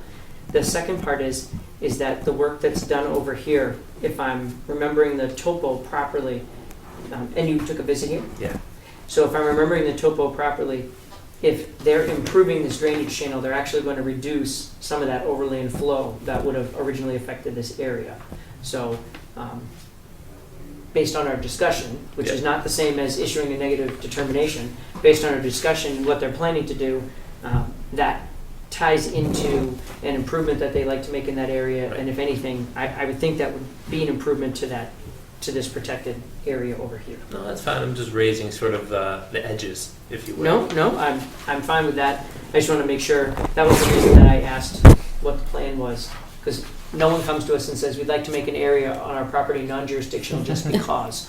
So, And if I could weigh in just briefly, first of all, on the vernal pool issue, that's actually a pond. It never dries out. It I was has gonna say. fish. I mean, it got. Yeah, I didn't know if there They was sort of like flew- the edge, like if it goes up and down and there's a little corner of it. Yeah. I haven't actually. Yeah, I mean, looked at it. it's a permanent pond, so really, it could never be certified as a vernal pool. But that notwithstanding, the pond is a resource area. I mean, they know that they can't impact that pond negatively, and anything they do that did impact that pond, the commission would have jurisdiction on it after the fact. But yeah, they're well aware the pond's a resource area. I've delineated the pond. It's on their plans. It was part of the order of conditions they got for expanding the building. so- actually, that's something that Brian's not familiar with. We have the order of conditions for this property. I would expect there's probably several over there. Well, in this particular case, there's a ongoing project for rail cover that will happen on the side of the building, Oh, that was the first thing I did. on this side of the Yeah, building. that was Bonnie and I's Yeah. inaugural. Oh, that's right. Yeah. And then they're also doing the pump improvement between what I assume is that pond and then Oh, crossing under the tracks. right, the pump station. Yeah. That's a separate. And I went out and had a look at that. But anyway, like I said, it was just raising the Yeah, edges. yeah. No? No, it's, Because there's nothing about that strip of it's an open drainage channel, whether it's covered or not. Well, it's the downhill of a big hill. Yeah, it's How that definitely works. a big hill. And water has to go somewhere. Yeah, As long as gravity's turned on, and still is, Big what's go. going to happen? and if it doesn't drain out of a wetland, then. All right, so Yeah, there's 3 catch basins right at where that pipe goes underneath the Right. road. There's 2 catch basins and then There's- one down. in There's the all back- kinds in of the back here. drainage structures. All 3 of those catch basins go into that. yeah. It looks like when it rains there, man. And then the outflow from that pond goes off to the wetlands. So which the is big just, swamp across the railroad tracks, yeah. exactly. Via pipe. All right, so we've discussed this pretty carefully. Everyone is in agreement that there's no impact, so I would entertain a motion to issue a negative determination of applicability for the application at 3 Nemco Way. Second. Discussion? So what are we actually, which box are we checking? I think I said on the, Do you have, I think I referenced it on that. It would okay, be- gotcha. Would be, yeah, the number 1 and 6. Because it only pertains to whether the area is, Yes, he's looking for 1 and 6. Under the negative determination section, and then 6. What we're looking, Positive. under Negative. the negative section. The area described in the request is not an area subject to protection under the Act or the buffer zone. You concur? I believe so. What is the scale on this figure? It's not listed. Brian, you went out there? Yeah, Okay. it's So like 100 feet. It's like maybe 150 feet if you count all the Okay. squiggles in it. That's fine. Oh, look at that. It's outside the dock, it's outside. Yeah, one inch equals, and it's up to interpretation, so. Yeah, I mean, It- it's about, it's about 300 feet from the pond to the stream. Okay. Okay. It looks much farther than 100, but I didn't want Yeah. to. Oh, it's definitely outside the 100 foot, because we looked at that one together. Yeah, I mean, That's the one. here at Takashi, just literally on this map, even though you can see the buffer in the green, it really is at the road there. Okay. So it's well outside. Yeah. Thank you. And number 6 is the area or work described in the request is not subject to review and approval by any municipality. I was going to write Wellesley. Put Groton in there. Close enough? Okay. Okay. I would like to amend our motion just to Ah, state the. Conditions 1 and 6. Yeah. That's excellent. You captured that? Yes. Excellent. All right. So at this point, we have a motion on the table. Damn it. I got it. 1, 2. All right, that's frustrating. I can give you a new one to start over. All the pages No, are no, no. over. 1, 2, 3, 4, 5. 5. And then it starts back over. Oh, that's just the fee. That's why. Okay. I was trying to figure out how come the first paperwork and the second paperwork were the same, but it's the fee. Okay. So we have a motion on the table, amended by Takashi. All in favor say aye. Aye. Excellent. Thank you very much. Thank you very much. I hope you enjoyed the prequel stuff. You're very simple and short. Yeah, that's what it is. Thank you. Come back next time. Okay. 7:55, violation notice for 6 Wright Road. Yeah, this one's all done. This is pushed off to December. Oh, this one. Yeah.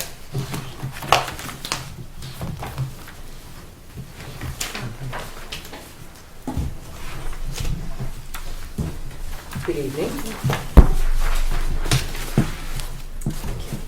That's for you. 1 second. Brian, do we have a copy of that, or do I have an old copy of that I didn't bring? The whole thin file. All right. This is Elmo, right? Yes. Good evening. Okay. I don't know if you remember, we met some time ago, probably back around 2005. Excuse me. One of the commissioners was living across the street from you, Yes. Susan Tordella. Thank you. Tordella Smith, right? Williams. Williams, that was it. So, Ms. Tordella Smith had noticed that you were doing some work on the property. She came to us, she asked if that was okay, and we ended up having a conversation about it, and in fact, walked your property, which is very lovely. Thank you. So, recently, it appears that you folks did some more work on the property, but you didn't come to us. So, Yeah, can you describe the nature of the work that was done? sure. What we did is, I remember on that site walk, we had the discussion about our property call it grandfathered in, for lack of a better word, based on its age, and that we were to treat our lawn like our lawn. And that's basically what we did. Okay, We removed the rhododendron bushes that were in front of our barn. okay, Other than that, it was really just maintenance okay. on the lawn. So, was there excavation and regrading of soils over there? Well, the rhododendron bushes were big, so it made a mess when we pulled them out, and we certainly neatened that up, and planted grass in their place, but there was no regrading. Okay, so I think that the issue that came up was that there was exposed soil that was within the buffer for the stream that directly impacts Sandy Pond. Okay. So any excavation work based on the nature of your flat property and the stream that runs through, any excavation work that you do, we've got to put hay bales or a buffer protection between where your work is and where the stream is so that the soil doesn't end up in the pond. Okay, we actually put wattle, am I Yeah. saying that right? Yeah, At the edge of our lawn okay. for that purpose. So the beautiful part is if you had come to us, then we would have talked about the wattle, we would have talked about the extent of the wattle, and we would have gotten to hang a nice sign that said that you were protected under a DEP file number, Okay. so that no one would have called us and said, hey, they're digging up their yard. So, and plus you would have got to sit through another meeting like this, which, I mean, frankly, Fantastic. right? So, Fantastic. at this point, what we would probably do is, I don't know if we formally did a violation notice. We got a letter. Yeah, he did do a violation notice. Yeah, I was just trying to find it.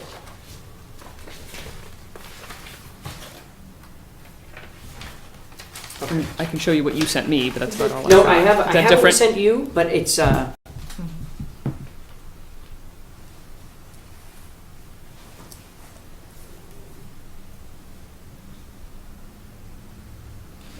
okay. All right. I think at this point, so I guess what we would ask is that going forward, if you're going to do any work inside the yard, please come to us so we can talk about it first. Okay. That's the main reason that we wanted to talk to you about it, because you Okay. are in such a sensitive area there. Right. And as you can imagine, you're in a very visible area there. So it would be far better for us and you if you come to us if you're going to do any excavation in the yard at all.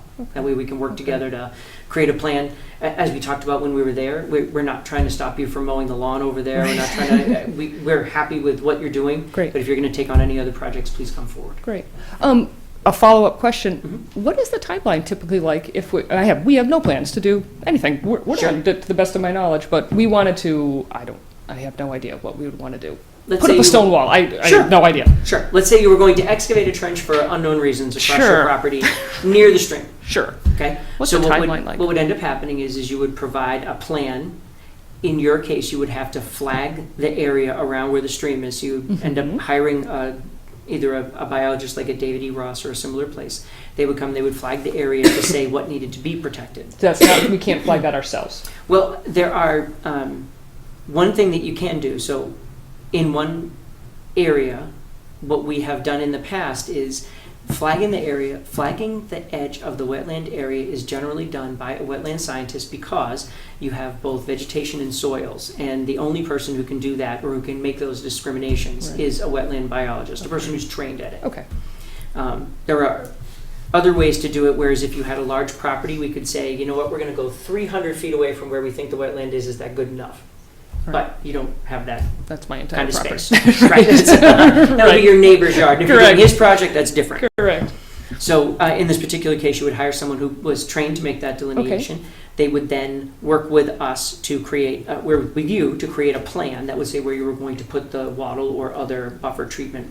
And then you would come before us, you would present the plan, we would have a site walk, we would discuss what the work was going to be, and then probably one meeting later, as long as we knew what you were going to do and had a handle on the soil piles, et cetera, Right. we'd be done.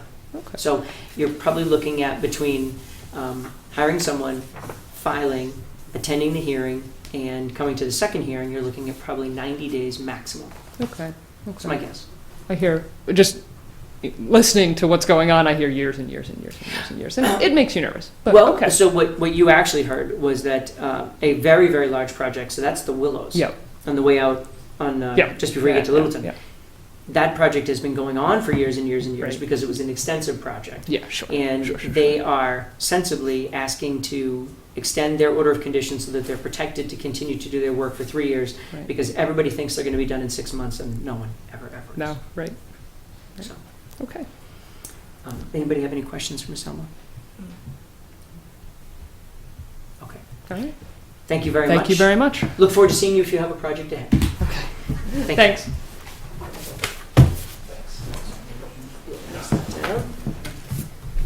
All right. Right on time for our 8:05 discussion, Geosyntec Draft Report Comprehension Joint Meeting with the Pond and Dam Committee. Are you Cecil. all here for that? I'm the pond and Oh, yeah. dam. I know you are, but I see We're Mr. going to talking about some of the weed problems. Oh, okay. good. Oh, You excellent. are here to listen. Okay. Is that a session, or should we come back in an hour? If we're going to be a smart aleck. I'll vouch for him. Will you? He's okay. You sure? Oh, yeah. All right. I'm a smart aleck. Oh, no, I'm a smart aleck. The purpose of this meeting is to discuss the draft report. Have you seen the draft report? We have not disseminated it because it's a draft report. So basically what we are discussing at this point, in fact, I brought a laptop for this myself. What we're discussing at this point is the report that was put together by a company, Geosyntec, to give us feedback on both the inputs to our ponds in town and also things that we could do to treat those ponds here in town. And there have been several meetings to discuss this. Geosyntec has been here a couple of times to go over the results. And we just had a meeting with Dam Pond last Thursday, a week ago. Oh, the pond, you had a meeting? Yeah, we had a meeting. Yeah, we did. Yeah, it's going to come up during member updates. Right, Stay tuned. yeah.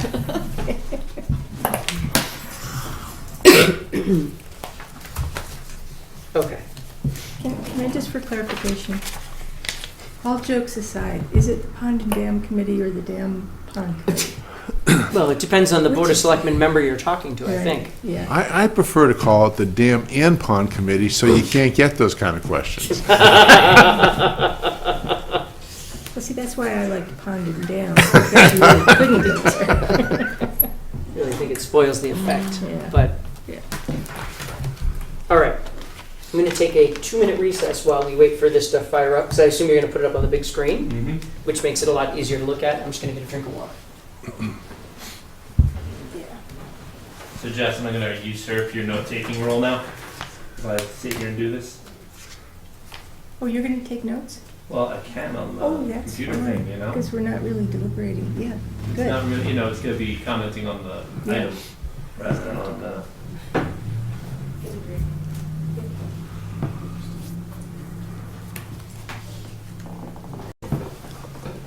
And I think this is a good time to just publicly thank the pond and dam people for doing what they were asked. Commissioners. The only people that put in actual criticisms and critiques and ideas. Although We Bonnie did We didn't do that? No, you summarized. You didn't critique. I put my recommendations at the end.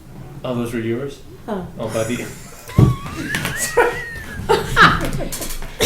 I read through it. I got the bottom revision. Like, she just lifted the recommendations. No, those were, did you see, like, I put some more in? Good evening, sir. Jeez. What'd you do, Bob? Hold on, we have a question. The question while you're on break is it expected tonight that we'll be hearing about sandy ponds and weeds? So, the point of tonight, so good evening, Mr. Bresnahan. Yeah. So, the point of tonight is to go through and review this report and discuss if the people who created this report for us have actually met their scope of work. Some part of what we're going to discuss tonight would be about weeds in Sandy Pond and the other ponds in town. However, what we're getting to is a formal report that we are comfortable with that can be then presented to you, which we'd like to hold at a separate meeting just to discuss that report and go through what's come out of it. So for instance, we've all read through this and talked about what Geosyntec has given us. And we have areas where we'd like them to give us more information or develop those ideas at greater length. So that's the point of tonight's meeting. We will incidentally talk about weeds in Sandy Pond, but it isn't actually the point of the discussion. Does that make sense? I don't know, is it going to include possible solutions? Is that the scope of the project, is if there are weeds? The scope of the project, the scope of this review was to determine essentially what are the inputs into the ponds, what are we going to do about those weeds, what are the right ways to treat those weeds. So that's part of the report. What we're doing tonight is just reviewing the report to make sure that it answers those questions effectively so that we can present it to you in a qualitative and appropriate way at a future date. So if we talk about those things tonight, it's not because we came here to talk about weed control, it's because we came here to talk about, does the report give us the information about weed control that we bought and paid for? Mm-hmm. That's if that helps. Yes. And I was just going to say, I mean, because looking through the 5-year management plan before this meeting, one of the things I, as a Sandy Pond abutter, and therefore biased, but I'm not convinced by this report on the status of Sandy Pond, especially when comparing it to the suggested treatment for Flanagan Pond. You're not convinced that the treatment program is adequate? For Sandy Pond. So Right now, I we're would experiencing what I call a weed disaster. Right. So I would actually personally be interested in hearing other residents who I didn't know were going to be here, but I would appreciate hearing feedback. Yeah, because Roughly 30% of the pond is unusable in terms of the shore. As a guess, 20-30%. So could I make just a comment? So one thing that this report doesn't do is take into account years and years of experience, like you guys. You guys know, based on what you've seen happen over the course of years, this report doesn't take into account that. It only takes into account sort of a 2-day assessment of water quality, plant life. I mean, you'll see in time what it entails, but it needs to be discussed. So, right. So I'm sure it looked at invasive weeds, right? Of course. Oh yeah, there's invasive plant matter. I'm not going to call it weed, but there's invasive plant matter and non-invasive. So native plant matter, which is it's fine and it's always been there, right? But it's the invasives that I think maybe we should all be worried about, that tend to take over because they're faster growing, right? And they take over. Yeah. Right. Okay. So, the very first section should be the executive summary. Oh. Shift. No, I'm good. Thank you. You may certainly shift. Please do. And then this is going to have my comments kind of, as we scroll through, there'll be little yellow boxes where I put in my own comments. So if we want to stop and look, we can. If we want to move on, that's cool. No, if we cover things or not. But the Pond and Dam guys, that was a lovely list. It was great. Did you see Mark's email? I did. We went over Mark's email while we were in the meeting last Thursday. Okay. So then, in that case, Could the rest of us see Mark's email at some point? yeah, it's right here. Right here. Do you have it electronically? I do. Do you want to put it up on the big screen?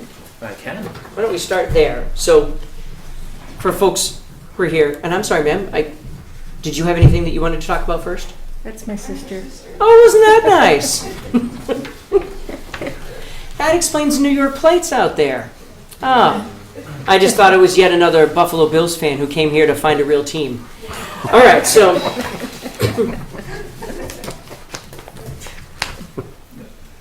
Can't wait for the wheels to come off of Brady. What is his problem? Is he out of his mind? I don't care. Not a football fan over there.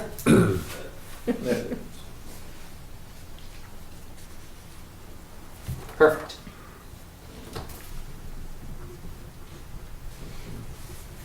All right, so I'm going to I'm going to read Mark's comments along with what we've got up on the screen. So Mark says, overall, the report was well organized, easy to understand. Mr. Hartzell presented the report to the Conservation Commission, answered many of my questions in that meeting. The executive summary should have a brief section referring to Section 5 recommendations. So Section 5 recommendations are...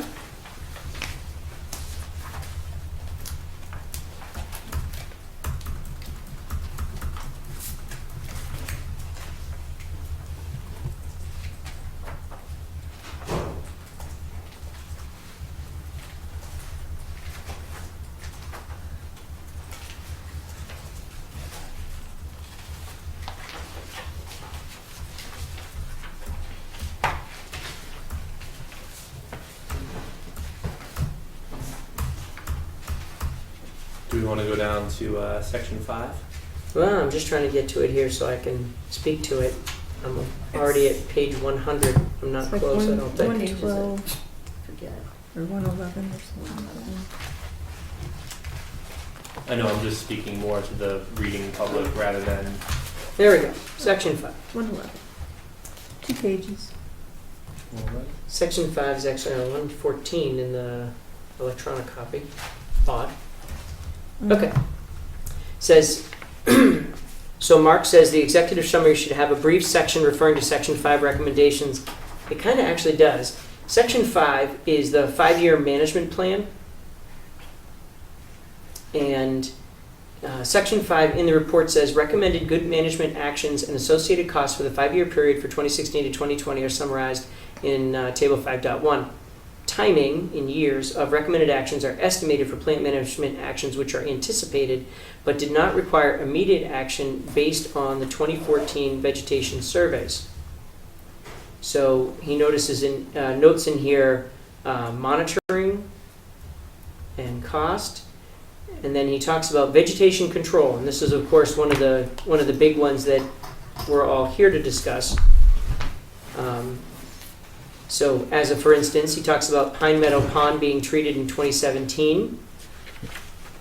And he talks about Sandy Pond being treated in 2017 and 2020. And indicates recommended method depends on plant species, location, extended control, herbicide, spot treatments, or diver hand harvesting for milfoil fanwort. So as residents of the pond know, in the past we've used herbicides to treat the weeds in the pond. When you talk about the weeds, Mr. Bresnan, are you also referring to the lily pads, or are you specifically referring to, I know there's a lot of pickerel weed around the outside. There's a lot more pickerel weed around the outside than I remember in the past. We're talking about weed that grows 5 or 6 feet above the surface, and it's impossible to remove, or slightly close to impossible. And it takes over the whole beach. So we right now have a remaining beach that used to be 100 feet is about 5, maybe 10 feet. Interesting. Otherwise, the weeds are totally encroached, and soon we won't be able to use the beach. And milfoil is making it strong. There's definitely a lot more milfoil over by the inlet. Over by there, several sections. And I believe the report suggests that, all the focus for Sandy Pond be over towards the town beach and not at all on the inlet side. So I was so unhappy with that. All right. Paul, if you could send a photo. I assume the weed has died back now? Oh. So it looks beautiful? Have you tried the New England Wildflower Society's identification tool, Go Botany? I think our daughter did, actually. Because that would be, that'd be... And she couldn't find what appears to be what's growing in the pond. She couldn't find it on the website. Well, I tell you what, if you can send a photo, particularly one from the summer that might show leaves or flowers or something, we'll forward it on to the folks who made this report and ask them what it is. That would be certainly be hopeful, I hope. So, Does it have a flower? Yeah. Yeah, it does. Didn't see it? It's fragmented. Oh, the Phragmites. was the 5 foot tall thing to Too get fast for you, Paul. Too fast. And this weed is almost impossible to remove. Yeah. Yeah, it's Phragmites. Yeah. The only way to deal with it is poison, realistically. So that's a whole other issue. Nobody likes poison on the beach. You have to have gloves on, or else you get, your hands get really, fellas that are trying to pull them out, get their hands all cut out. Yeah, you want to be careful. Pulling them out can often make it worse. How does it, is it spread by rhizome? Yeah, it's a rhizomatous. The common name is common reed. Common reed, but it's usually referred to by its genus name, Phragmites, Phragmites. And one of the problems is that we have a native reed here, looks similar to Phragmites, but doesn't spread quite the way that Phragmites does, which is much tougher, grows much faster, and as you're noticing, once it's there, it's hard to stamp back out. Okay, so staying reasonably on topic. So how do we feel about the brief section on section 5 recommendations comment? Let's see. I agree that he does discuss in the executive summary. The executive summary does cover the fact that in his he says table 5.1 recommended 5-year management plan provides estimated costs and a schedule for pond. So it actually does mention briefly section 5 recommendations. It just doesn't mention them individually. Right. So I guess my feeling would be I'm not sure if the executive summary is the right place to put your 5-year management plan that you have on page 111 that you show how carefully you developed your management plan. So I don't know if anybody has any other thoughts on that, but he indicates that there is a management plan in the executive summary. I kind of felt that's what an executive summary was for. Any other? So I'm comfortable with it the way it is, if anybody has any other thoughts. That one's okay. Okay. Then Mark mentions table 3.2. He says, could a paragraph be added that discusses the significance of each category, typical ranges, and issues with high and low species and biomass? So 3.2.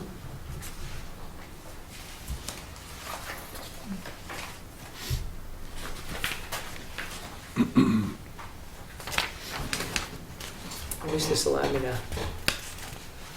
grab and go to each one. Yeah, page reference would have been helpful, but 45. hey, Page 45. Look at you. ask you to show It's the probably seat. 47 for you, Bill. Oh. Actually, sadly, Oh, oh yeah. Because the cover page Yeah. wasn't numbered, but it is counted. all right. Bottom of page 47, in fact. Vegetation survey results. A listing of plant species observed in each pond is provided in tables 3.3 through 3.8, including information on vegetation density, plant biomass, dominant plants at each station. 3.2 provides a comparative overview of the plant community in the 6 ponds, and is followed by more detailed summaries of the findings.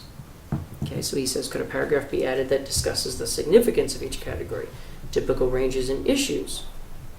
One with a frog. Yeah, this is section 3.2. Where's that That's frog? it. He's adorable. I knew I saw that frog. Well, there are a couple missing species. Sand pawnism. Well, so what's he asking? Could a paragraph be added that discusses the significance of each category, typical ranges, and issues? Oh, with higher low species and biomass. I see. Okay. So in other words, it's nice that the species richness is 5.94 for Balch Pond, but is 5.94 out of 1,000, or is it 5.94 out of 6.1? So in other words, what do their numbers mean? Yeah. So is there more common species than I think non-native species, or the other way the around? way I've always understood that was that it didn't really matter. Like if you went to the tropics, your species richness is gonna skyrocket. And if you go to the Arctic, your species richness is gonna suffer. Well, You know, it's just so, a no, function that's, where you are. that's an excellent point. I think what Mark is saying is that that's a good thing to list here in this report, so that if you're going to have a table and you're going to say species richness, please explain what you mean, so that anybody who picks up this report in town would have that information available to them here. So maybe a better way to put it would be, could we get a scientific to lay speak dictionary appendix at the back? No, not even that so much. I think what he means is, so if you're going to have all these up here, so he's got one that's annotated with a 1, average number of species observed at each sampling station. Right. Okay, well, great. So each one of these should have something next to it. So average growth density, average biomass. So what I believe he's saying is, what is the significance and what are the ranges? So it's great that this is the average number of species observed at each sampling station. Maybe a note on what is to be anticipated in a central Massachusetts town. I agree with that, but I'm extending it actually and saying that, you know, perhaps average growth density and average biomass and non-native species are all just maybe a little too technical for, you know, reader X, and perhaps some of the more tricky terms, they could just make an appendix of tricky terms. I think that's a good idea. So have a section here that tells what those mean, and then be able to flip to the back and find out what exactly average growth density means in the world. And I'd also add, we're looking at species richness, which I assume means at that location that they tested, they found on average X number of species at that site, Right. which is not the total number of species in that body of water. However, if you're looking at the average growth density and the average biomass at that sampling location of what species. So if I'm looking at 5.94 species out of a dozen, which half dozen species are they the problematic ones? Are they invasive? It doesn't identify anything regarding that species. Right. He doesn't have Right. he doesn't have a list of species that he went looking for. Correct. So we know what they are throughout that pond, but we don't know at the sampling locations. And this gets to Mr. Bresnahan's comment. At that location, you've been overabundance of X, as opposed to a common lily pad or whatever it might be. So They did do that in some of the descriptive callouts where it was notable, but to do that at every single spot, I think might go beyond essentially what I understand their job was. Well, if you look at the tables that they have for each aquatic vegetation survey, they do have for each location whether the plants that they're seeing are dominant at that location or not. What Right. page are you on? So, right, but well, it's- that's a different location though. I was just addressing this table that we were looking at. So there are tables that get into each pond that relate to their weed map, their vegetation map with density, and there's a corresponding spreadsheet that shows what varieties and whether they were dominant at that specific station or not. Yeah, here on Balch Pond, the next page down, the southern shoreline was characterized by patchy surface cover of whitewater lilies and emergent arrow. They're not speaking specifically to the sampling point, but by doing the sample, giving the species that they did find in the list next to it, and then saying, yeah, the southern shoreline is mostly this, and the northern coast, I kind of feel like, I don't know, to ask for more. It's kind of the same thing. They'd just be remixing it. Yeah, and I'm not asking for more. I'm simply saying that was I think that when Mark is looking at the chart and making that comment, that's one of the things that chart on its own doesn't tell the whole story. These charts, along with the maps of the ponds, are much more comprehensive. These maps, along with the ponds, are going to be the types of things that people on the ponds are going to really appreciate as far as input goes, and they're going to be able to comment with first-hand experience what that what that really is. Alright, so, ooh, back to my frog. So am I gonna put anything more in this little comment box here?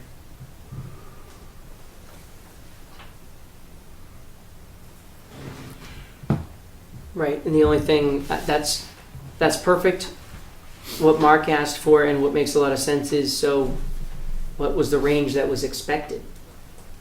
So if I have a 5.94, is that horrendous because he expected it to be 71? So what's the range for this area? And he says, what are the typical ranges and issues with a high or low biospecies? So what is the range for the average growth? What is the range for the biomass? Are we, some indication of what that range means? So translation, we have this fantastic table, and if you are a scientist, you are probably understanding it, but if you aren't, then you probably need more data to understand. Okay. Next item Mark brings up, as Grove Pond is adjacent to the town well field, our testing has shown that the wells are not under the direct influence of the pond. However, there are many water quality issues in Grove Pond that we should address to prevent adverse effects on the water quality of the wells. So, I don't believe this was part of the study that these folks did. I don't know that we ever established, actually they had to have. So remember when they did the well, remember when they put the new well in over at Grove Pond? So they had to do a hydrological test to determine through pumping of the well at a certain rate for 24 hours, they had to show whether it had a hydrological connection to the pond. Right. So I don't know if anybody's done these, I've done these well tests in the past, so they have to prove that when they pump the well that the pond doesn't go down. That would be bad. So during that test alone, it was proved that the well field is not hydrologically connected to the hydraulically connected to the pond. I understand where he's coming from, but I don't know that there was no part of our study that was involved around the well fields. No, we didn't ask anything on it. No. No, and the Grove Pond thing, they were referencing the chemistry work that the EPA had done in 2005, and down in the human health appendix, and basically they already said that the human health issue is kind of nil. It's just arsenic, and only if you go really liberal with what you consider a human health risk. So, if the pond itself isn't going to hurt you, probably filtering the water through a good distance down to the well can only, it's not going to get any worse. Well, certainly solids and materials that are in the bottom of the pond, sitting on the bottom of the pond, have to be disturbed to be part of any kind of effect on the wells. And even if they were disturbed, what would the effect be based on how would they get to the well in the first place? And they've already had to prove that the well isn't connected hydraulically to the pump. So I know where he's coming from, but this was actually not part of the original study. Yeah. Okay. Number 5, public education and outreach is important. I suggest we budget for the field guide in section 5 and start the monitoring program next year. Agreed. Number 6, Grove Pond Recreation HHRA. Could the conclusion be put in layman's terms? Ooh. Well, I thought they did that actually, but I guess it depends on the layman. Well, donate to fish. Don't stick your head in the salmon.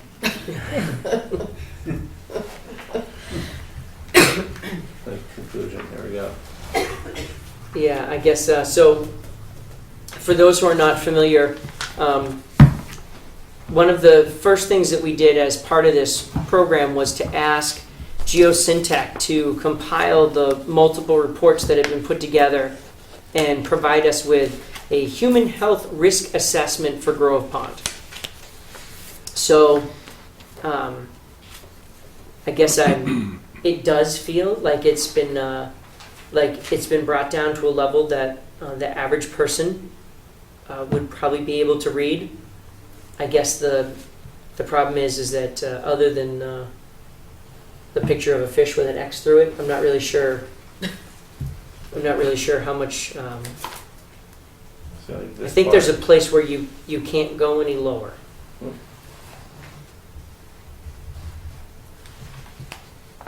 Examined within the context of total arsenic dose that American men and women typically experience, the major component of which is present in our diet. The total dose for adults from recreational exposure to Grove Pond water and sediments would be very low. That seems fairly lay to me. Yeah, I think. I mean, it's buried inside 1.18 times 10 to the negative fifth, but. Well, and the only other thing that comes out of this is similar to the other discussion. There are many places where acronyms are used, and they're probably not common acronyms for the folks who would read this, and they'd have to go back and try and figure out what they were. That's, I think that's probably the only real concern. Or here we go. Grove Pond arsenic total doses would only be approximately 1.5% of the typical daily adult dose for the average American adult.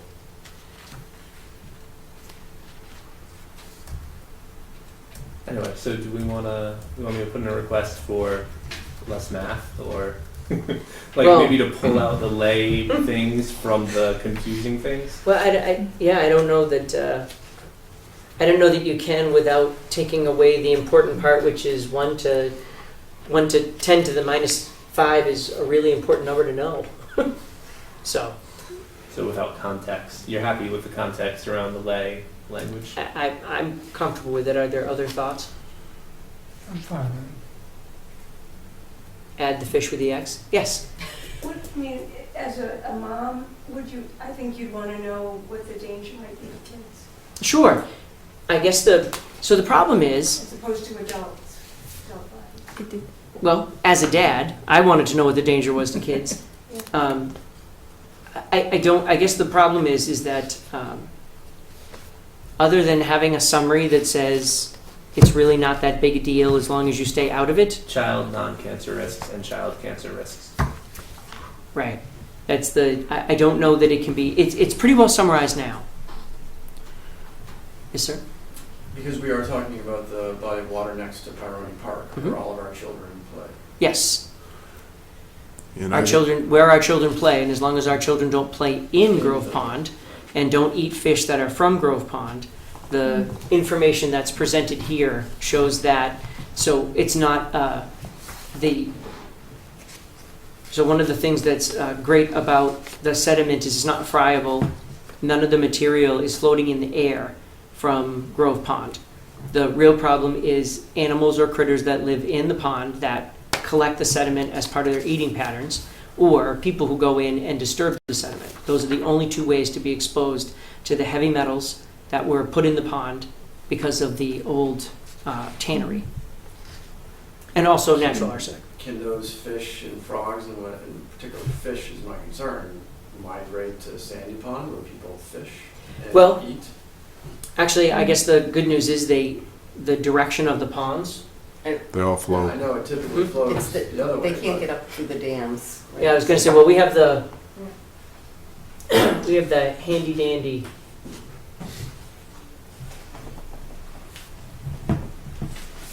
They can get into the Nashua River. I cannot wait to replace that map. So I love this map. You're going to love mine more. So right now, Long Pond flows into Sandy Pond. Sandy Pond flows down into Fletcher's. It's going to replace that. Pine Meadow flows into Fletcher's, also known as Flanagan's, depending upon which Angrytown resident you're talking to. Travels from there over here into Balch Pond.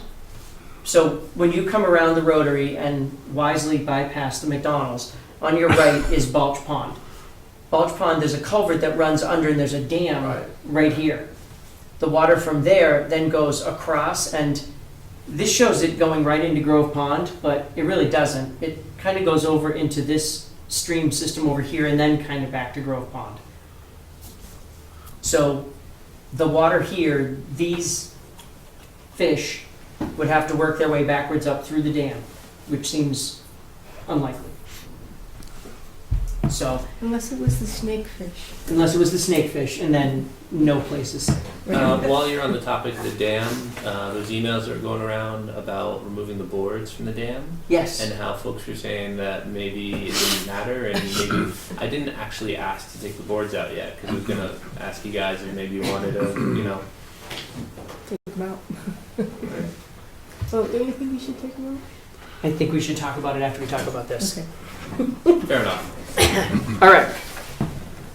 So, Next comment. The other thing though I was going to raise here regarding the children thing, the in child cancer risks, the last line it says recreational uses were less than 1 times 10 to the negative fifth. It called 1.18 times 10 to the negative fifth for an adult, 1.5%, and negligible. And somewhere else in here, I recall, they had to put 1 times 10 to the negative fifth because that's the lowest reportable dosage, but they didn't even reach that point. So what they said earlier was essentially that it's probably less than this, but we can't say so because that's when instruments get fuzzy. And this is, we have to do a minimum reporting of 1 times 10. there's another part that's probably just as important. So, a long time ago, we had the applicant came to us, they wanted to do work over on that property over where the old tannery was. Remember that? Remember those folks who came in? Drive, I can never remember the name. If you pulled out of Peroni Park and instead of going back up to the road, you took a left. And you come down and then the road comes and turns right at the railroad tracks. And the applicant was down on that little peninsula down there. Literally right where the tannery used to be. Was this before? How long ago was this? Probably 5 years ago, maybe 6 years ago. Mm.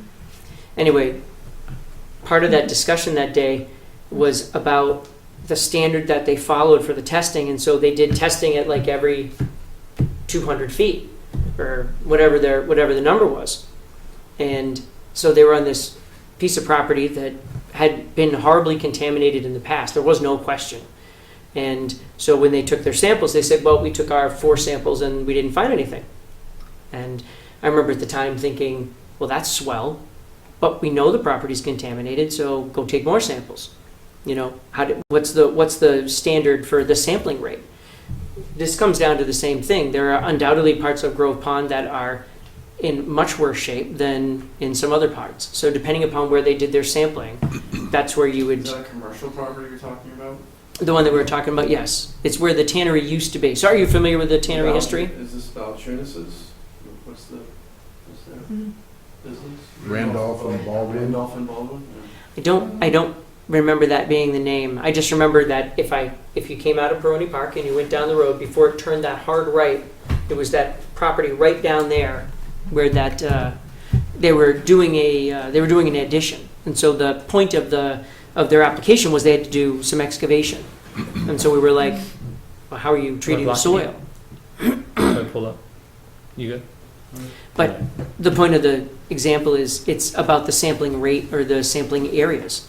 So when they did this, they took the information that had been generated by the EPA to develop their report. So I don't know if they even mention in here if they went back and did any of their own sampling. No, I don't think they did. I don't think they did.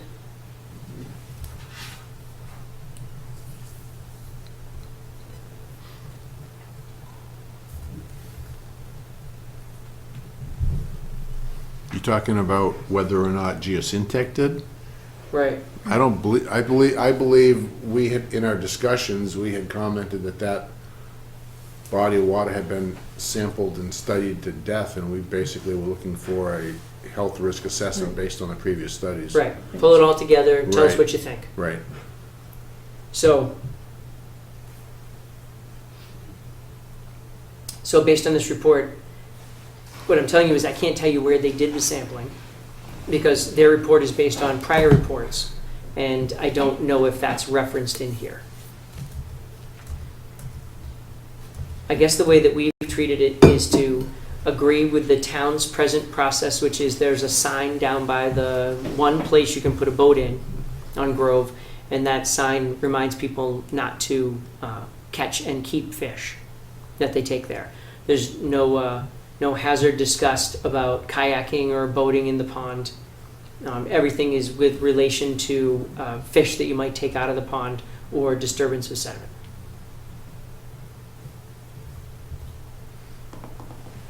Okay. The next item on Mark's email was he said, as a result of the report, Ayer DPW is going to develop a GIS system, including pond management data, review the report, see if GIS data for sampling, aquatic survey, and water quality is available. They did provide that information, but I don't know if they have enough information on each data point for him to input it, do they? You don't even need information to input a data point. Okay. It's just, you just need Latin long. Well, that's what I mean. That's the information. I don't think they provided that. I haven't seen it. No, I'm sorry. I mean, they made their own maps, and so they've Right. got the data. They have to have it from somewhere. Yeah, So it would be a case of getting that data. Oh yeah, they could port that over. No problem. You just have to ask nicely and maybe pay extra. Tell them it's part of the plan. We're scheduling a round of pond water quality sampling to obtain additional data. That's something else we're going to talk about. Did he say what types of? He did not. Data? He just, we're going to buy a car. I think they want to, I mean, if they want to pull the report data and then build on it, I suspect they'll just do what it was done first before they, first try, do what somebody did already, do Yeah. it right, and then maybe they'll expand later. But I don't know if it matters really, like in the sense that they're doing it. Yeah. Hallelujah. Yeah. Touchdown. Yeah. No, it's great. And then number 3, we have a contract with Geosyntec to design drainage outfall improvements for 3 locations. Oak Ridge Catch Basin outfall to Flanagan's, Groton Harvard Road outfall to Flanagan, and parking lot runoff erosion at Peroni. Spelled wrong. We'll be using the report to develop DPW capital and operating budgets. So the good news is that we've gone over Mark's comments. He indicates that they're going to work with Geosyntec to do some of the outfalls and provide improvements. One of the main criteria that we were looking for out of the report was how do we protect the ponds, and one of the biggest pieces of that is what goes into the ponds. And so Mark is indicating right in here that he's already got a contract with Geosyntec to create and design drainage outfall improvements in 3 spots where our ponds are affected. So that's positive. All right. So that is the letter. I'm going to pass that back so I don't steal it on you. No, you can have it. I'm going to keep it from you. If you want it, you can have it. All right. And then the next was Mr. Miller's comments from the meeting that happened recently, and also other folks who had provided him with input prior to. So before we do that, though, rather than sort of addressing this one by one and scrolling up and down the report, do you maybe want to just go through the report and, like, I'm assuming everybody else is gonna, have their contributions. You all read your sections. I know you read your section. I read mine. I know you read your section. I know your wife read your section. I read mine. I read everything. That was the problem. All right. I researched mine. But just because, this thing has to load and we've got to find the page numbers and Sure, stuff. sure. You want to just go down sort of in a list, if you can? Is that... I do, although this doesn't... Does it work that way? We had general comments. We didn't itemize them to a specific page and figure, Right, etc. but generally speaking, do you think you'd be able to keep track-ish? Or not so much? We just should run through comment by comment? Well, I think we can keep track-ish. Watershed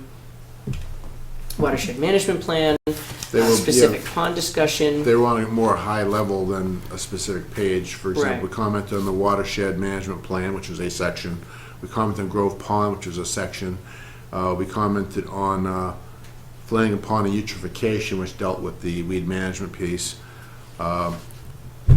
In the context of managing the ponds, we discussed, you alluded to earlier, the boards and boards going in and out and how that affects or doesn't affect the pond seasonally.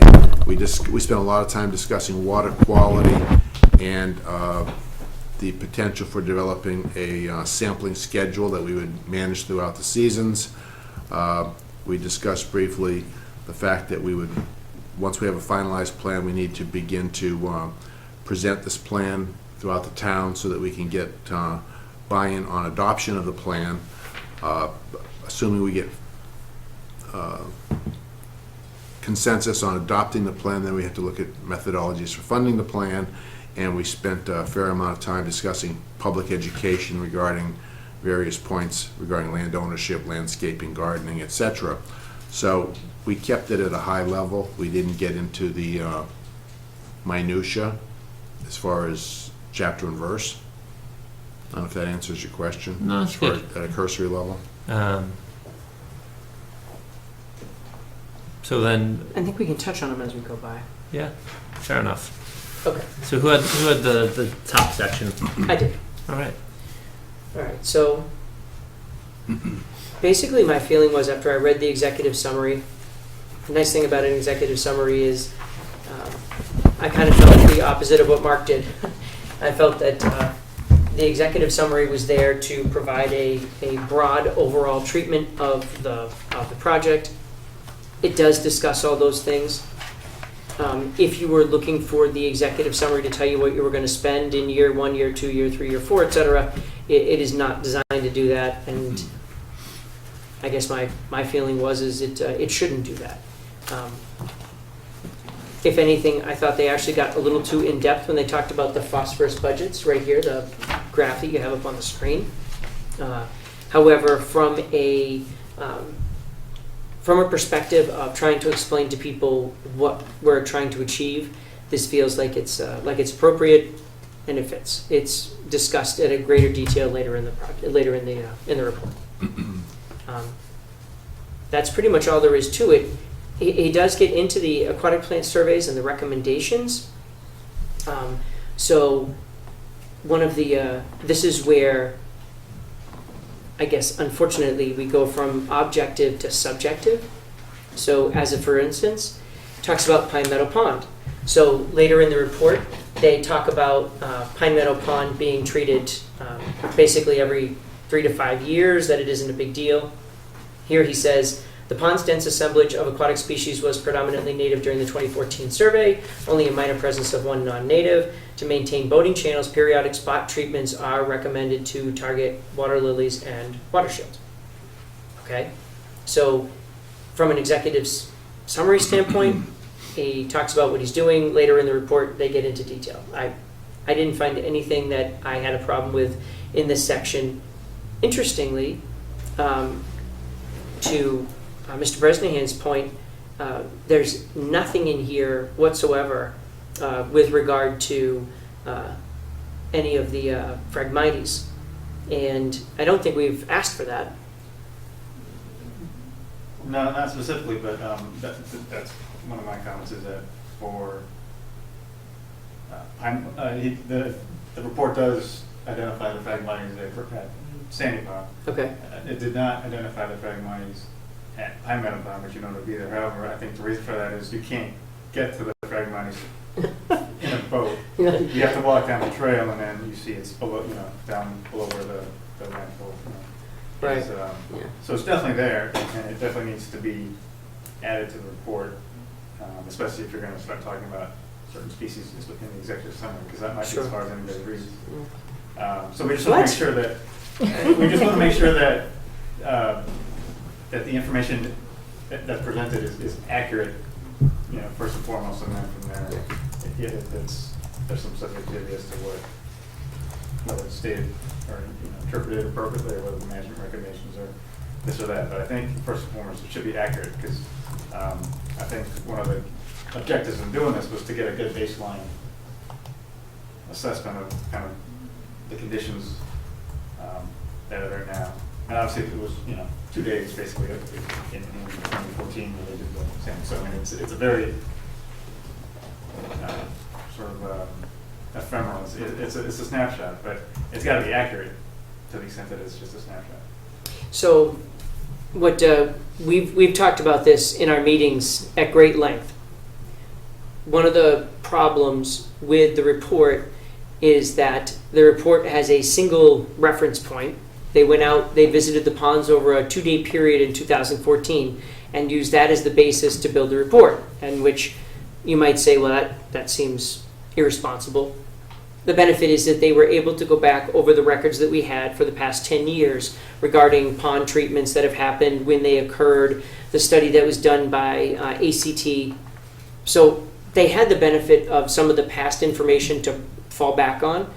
What they were trying to do, and what we asked them to do, and what you'll see in some of the maps, was they identified where the plant matter was, they identified where the weeds were. But again, it's a single picture. What has to happen, and part of what Mark is talking about, and part of what we're talking about, are volunteers gathering data, whether it's water quality testing or using a GPS tool to identify the encroachment of the weeds, so that we can follow up over time and say, we expected this and it happened or it didn't. So we can use real data that we gather from the ponds, especially with some of the new tools that we're talking about. We can use real data from the ponds to determine if what we're doing is making a difference or if it's not having as much of an impact as we'd like. So, to Takashi's point, snapshot, one-time study point, not as effective for giving that information. However, that's the beauty of this discussion. So, if we're seeing extensive Phragmites on Sandy Pond, then we should be seeing that in the report. And we know there are extensive Phragmites at Pine Meadow, so that should be in the report. Related to that, one of the things I still remain dissatisfied with is the number of references to, including in the executive summary, to say the Vollenweider results did not match for Flanagan Pond, did not match well with the observed conditions for the Flanagan and Grove Pond. And then you get a little bit later, still in the report, page 8, your page 10, higher TP is what? Total phosphorus. Total phosphorus. Total phosphorus. Total phosphorus, yeah. Higher total phosphorus That's where it comes from. concentrations. Yeah. Higher total concentrations of phosphorus were typically observed near the bottoms of the ponds, including a very high pond bottom reading at Flanagan Pond, which was flagged as an outlier potentially due to lab and/or sampling error. And then also on page 15, Flanagan Pond exhibited the highest total phosphorus concentration, blah, blah, blah. While this high observation might be an outlier, it is supported by equally high chlorophyll A concentration. I just didn't like the 3 different references to Flanagan Pond being inconsistent or an outlier or maybe lab and/or sampling error. So, as a snapshot, I was dissatisfied with that, especially given the management recommendations put a huge amount of money towards Flanagan Pond treatment, and here we don't have a good snapshot. That's so. You know what I mean? No, I do. In fact, I think we've talked about it about every single time we've brought this up, is that it seems like a cover your butt statement to mention that we took a data sample point and it didn't work out. Yeah. They should have taken one again. Right. They should have taken a second sample Yeah. and retested it. Should have gone You know? back. Yeah. Yeah. So, Doesn't take a lot of effort to do that. well, unfortunately, at this point, it would be. I don't know if it would be plausible. I don't know if they would get the information they're looking for if they took that sample at this time of year. So, You know what? That number could have been real. Well, that's, That you know, could- that the number fact could have is been real. that was a meadow, so, you know, there's all kinds of nutrients that are in the ground there. Huge amount of nutrients. And- right. And in yeah. fact, one of the interesting parts about it, and we said that to him when he was here. I don't know if you remember. Yeah. He was like, "Wow, that seemed really crazy high." It was like, "Yeah, that's actually our expectation. Have you seen how the weeds grow?" Mhm. So, all right. We could talk to him about toning that down, Tony looked down. Yeah. toning down his qualifications of his qualifications. Put that in our comments. I'm not putting that in the comments. Because if he's going to qualify and qualify and qualify, I don't think you want to lose sight of that. That, you know, if it's a merely qualified statement in 5 years, you know, you forget. But if it's qualified upon qualified upon qualified, So while annoying, I'm okay having it in there.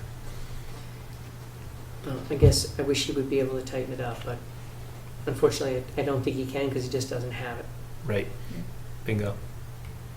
But this gets back to why it's beneficial for us to be sampling throughout the year and to perhaps have additional sampling locations, Right.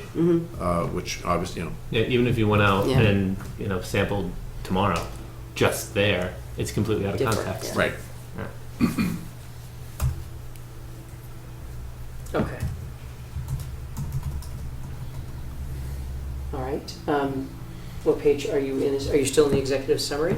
No, I'm down on page. I'm just scrolling through my own comments at this point while. All right. Why don't we go back up to the executive summary? We'll just make sure we've covered it.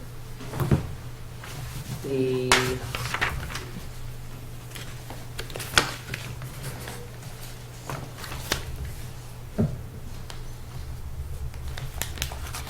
yeah. So at this point, again, I'm very comfortable. He talks about section 4 tells you about potential BMPs and restoration practices. I don't know what else to do. About the only other thing he could do is say, if you implemented everything we thought of in here, it would cost X. I don't know what else you can say in a summary that we have more information later in the pages. I guess that's what I expected. I think that's what he delivered. The only thing that I would wonder, and I don't know that it's necessarily part of their job, but to say, you've got a great pond over here, you've got an awful pond over here, these are your problems in general, like to suggest the kind of language that might go into policies or a bylaw or an OC or, just the legalese. For instance, they're talking about Lower Long Pond could be considered a regionally significant example of a healthy and diverse native aquatic plant community. Don't manage it, but, could there be an extension of the no-build zone around it? Or, could it qualify for some state program that, would add another layer of consideration when things happen, and those aren't brought up or covered. It's just like, hey, no invasives. It's pretty, great, good job. Moving on. Like there's no consolidation of positives. It's just sort of management of negatives is how. Right. Yeah. I think they do mention that it's, and I don't know if they mention that it's a lot of protected forested, but I think they talk about it largely forested, so there are no inputs to it. Right, I think like 3/4 of the surrounding area is protected in one way or another. Right. But even so, like, is there a way to either capitalize on that or consolidate that? Because if 3/4 of it is in great shape, protected woodland, there's still that quarter that, who knows what happens. Maybe they put in the willows. Well, they've already done it. Well, fair enough. Yeah. Maybe they double. I don't know. Takashi, I think you suggested last summer, I think it was you who was suggesting that it's like about Long Pond, what do we do to think about how do we keep it that way? Right. Yeah, I guess it would be, how much more is there that we can do? However, whatever percentage of its, contributing landscape is already protected, I mean, that's great, and I mean, how much more can we realistically? Yeah, and I don't know if that's the kind of question that we should be asking them. Well, don't you think we should keep you keep your eye on it. It's Right. like canary in the coal mine, right? Right. I mean, if it starts to change, Well, you can then right. attribute the change to something. And right? right, you talk about monitoring, which I think we all agree Yeah. is something that we want to do Yeah. as a routine anyway. So, Right. yeah. But you don't want to do too many trips there in your boat that might Right, adversely, one little fragment alcohol, of- I'll alcohol the of- hull of of my boat. a nuisance plant on it that, so I think. Yeah. Yeah. And I don't know Yeah. that, so Right, other right. than trying to figure out what the balance is of Right, leaving it right. alone or, Yeah. being Yeah. proactive on it. But it's more sort of not us, it's more, birds and Right. wildlife, right? Well, interestingly, there's a lot of boat traffic in that pond. The area where the majority of the boat traffic happens is in the area where it's too deep for those things to grow as it is. Oh, but that doesn't impact it. I spent some time doing that job at a boat ramp, and you're not worried necessarily about what part of the lake it's in. You know, it's if you are introducing any kind of foreign material, it'll, you know, you're just throwing dice, you know. Sure. I guess what I mean is that nothing has ever popped up over there, and amazingly, nothing has ever popped up down below. I think that probably the main reason is that it's typically the same folks using the pond. The canoes are kept beside the pond. In a lot of cases, they're chained up there. Right. So They're dedicated pond boats. Yeah.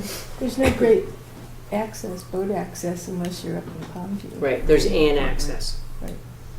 So So so then, you know, thinking in terms of consolidating positives, is there like signage at that access? Is there, you know, you're not going to post a teenager there all summer, but like that would do anything. But that as a good point, that would be a great recommendation to add is signage at the Long Pond at that dock.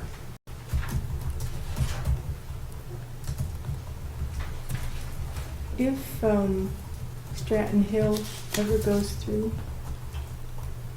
moves forward, that brings in a whole different side of access. It does, but only, I think in only one place. Yeah. I don't think any of the other houses are close except Molten's son's house. No, not abutting the water, but it does bring up, you know, functionally, people will start putting boats in. Oh, down that other side. Yeah, because you can go right down to the waterfall and. Yeah, but I think power lines. they'd probably end up being hand carried, wouldn't they? Yeah. You're not gonna be able to trailer a boat down there. it wouldn't matter You can from get the pretty close. invasive perspective. Yeah. No, I know, but so But you the can harder get it pretty- is, the more likely someone is to haul their kayak That's or their true. canoe down to Yeah. the tree, Right. chain it to the tree, and then not have to haul it back in and out every time. Right. Yeah, The ones you're gonna worry about are the ones that are easy to get in and out, Yeah. because that's the easiest way to Right. spread. right. That's all I'm suggesting. I mean, yes, there'll be more access, but that access is there now, Yeah, and it will stink just as much then as it does now. yeah. But to your point, I think it's a strong one. Any future access, you know, you ought to maintain like what, a 300 foot or 400 foot like difficulty space. Like, you know, do not level the trail, do not install wood chips, or you know. Well, I think you may have a harder time. Spikes. Moats, crocodiles. I think you may have a harder time. Aces pieces. I was just gonna say, yeah. Did you hear about the guy? What was it in South America who actually said, you know, my guards are too bribable. I want to protect the prison with crocodiles. Yeah. He said everybody's afraid of crocodiles. Yeah. Okay. Mr. Chair, So can we just somewhere in the executive summary or at the first reference of Lower Long Pond, can we decide on what we want that pond to be called? yes, I want it to be called Long Pond. I did too. Long part. So we should ask Geosyntex to do a universal find and replace and get that right. So,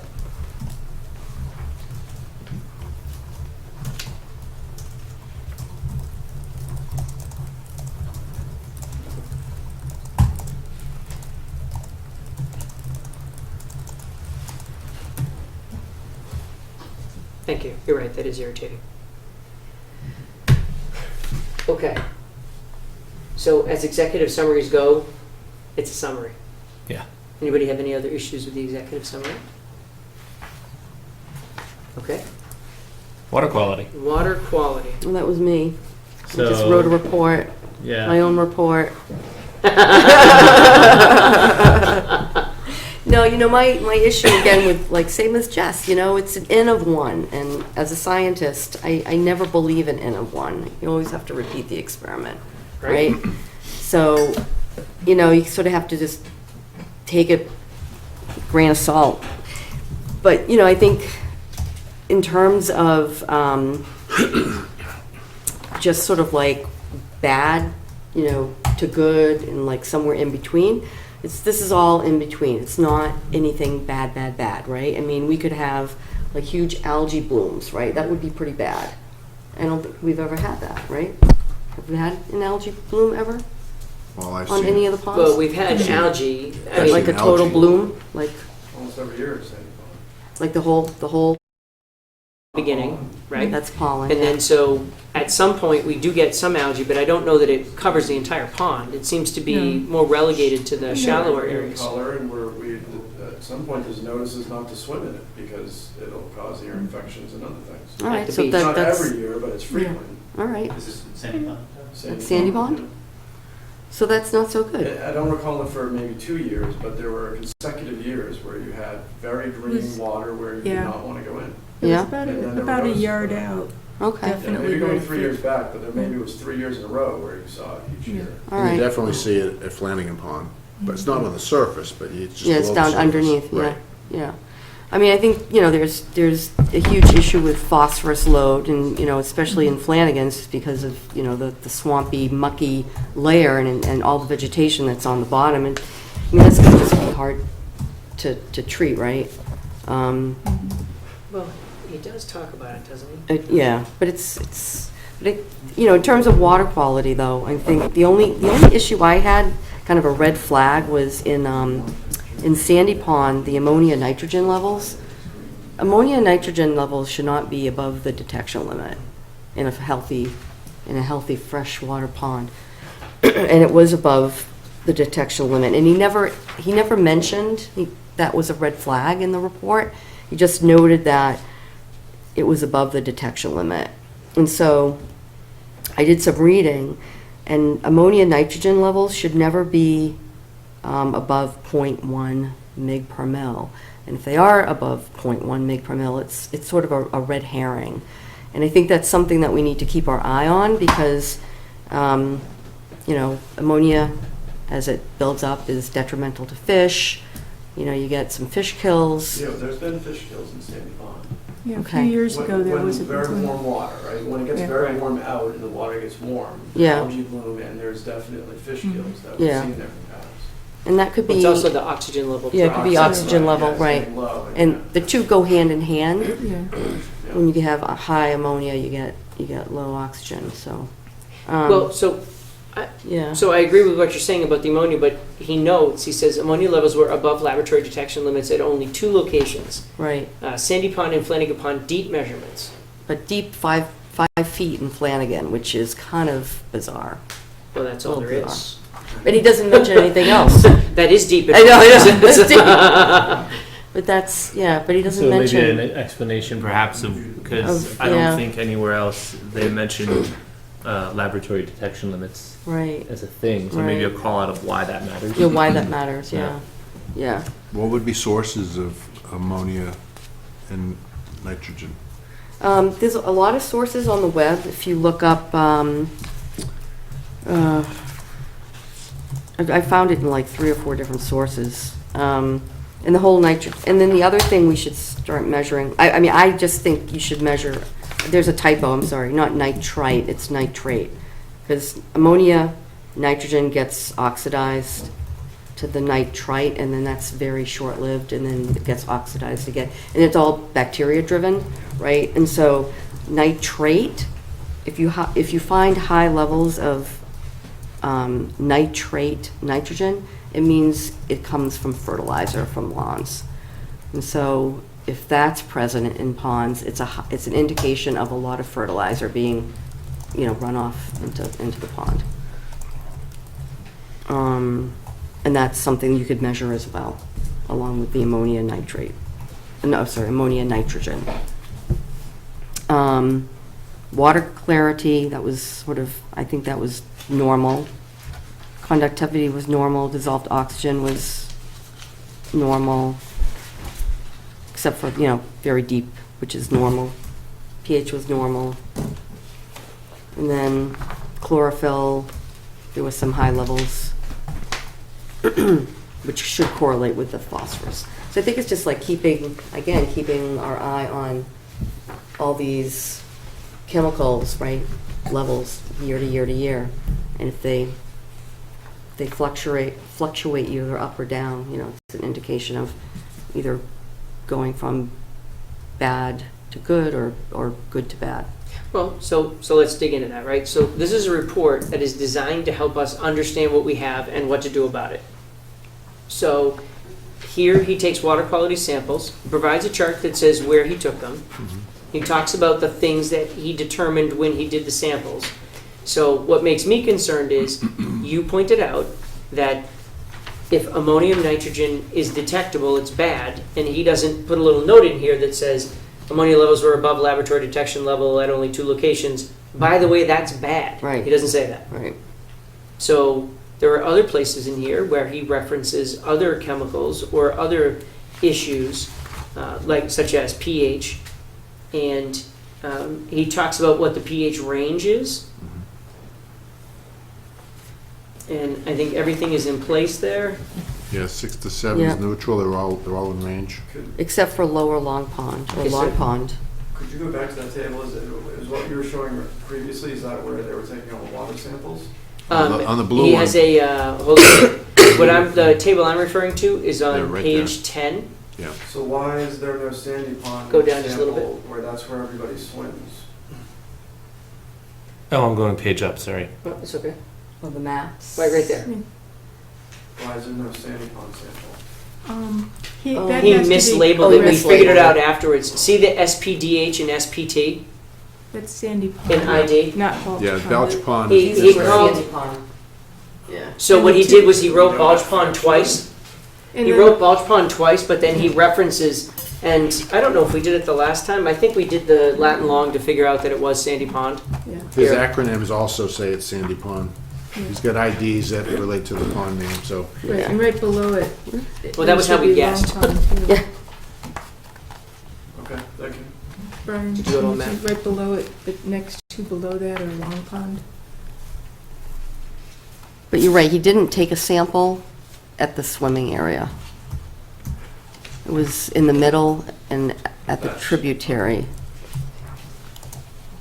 I believe, right? Is that correct? There's a map somewhere. Does that tell him that he has to correctly rate Middle. the Sandy Pond and Long Here, hold on a Pond? second. 71555673. Page 5, you can see the sampling Because locations. you got Balch Pond for Sandy Pond and Balch Pond for Lower Long Pond. So he doesn't need to fix the Sandy Pond Oh, yeah. labeling, he needs Yeah. yeah. Just as long as he understands. Because there's BP there, there's SP, and there's I LLP. feel your pain, I live in Flanagan Pond, so I understand that you need to have multiple samples. Yeah, because there's like 2 parts of Flanagan, Yeah. right? 561. Yeah. And he didn't take, the sample, yeah. Is it fair to didn't ask take the them sample. for We're sure he should have taken the a sample. sampling recommendation Maybe the regime, 660 or should we just come up with it sample on our own? Where you can Well, walk across actually, the he kind of pond. gave us one, We but discussed that one. Yeah, One but of it's still the- kind of fishy, floppy. well, one of the other things that we were talking about is how great it would be. Okay. So, just so you can see, his one that he's labeled Balch Pond Deep Spot, I just did the Latin long and it's right here. Well, I just wanted to confirm that if he mislabeled one thing, it doesn't mean he didn't mislabel something else. All right, so let's see, what's the other one? LLP here. 42561. Yeah. 561291. And 550723.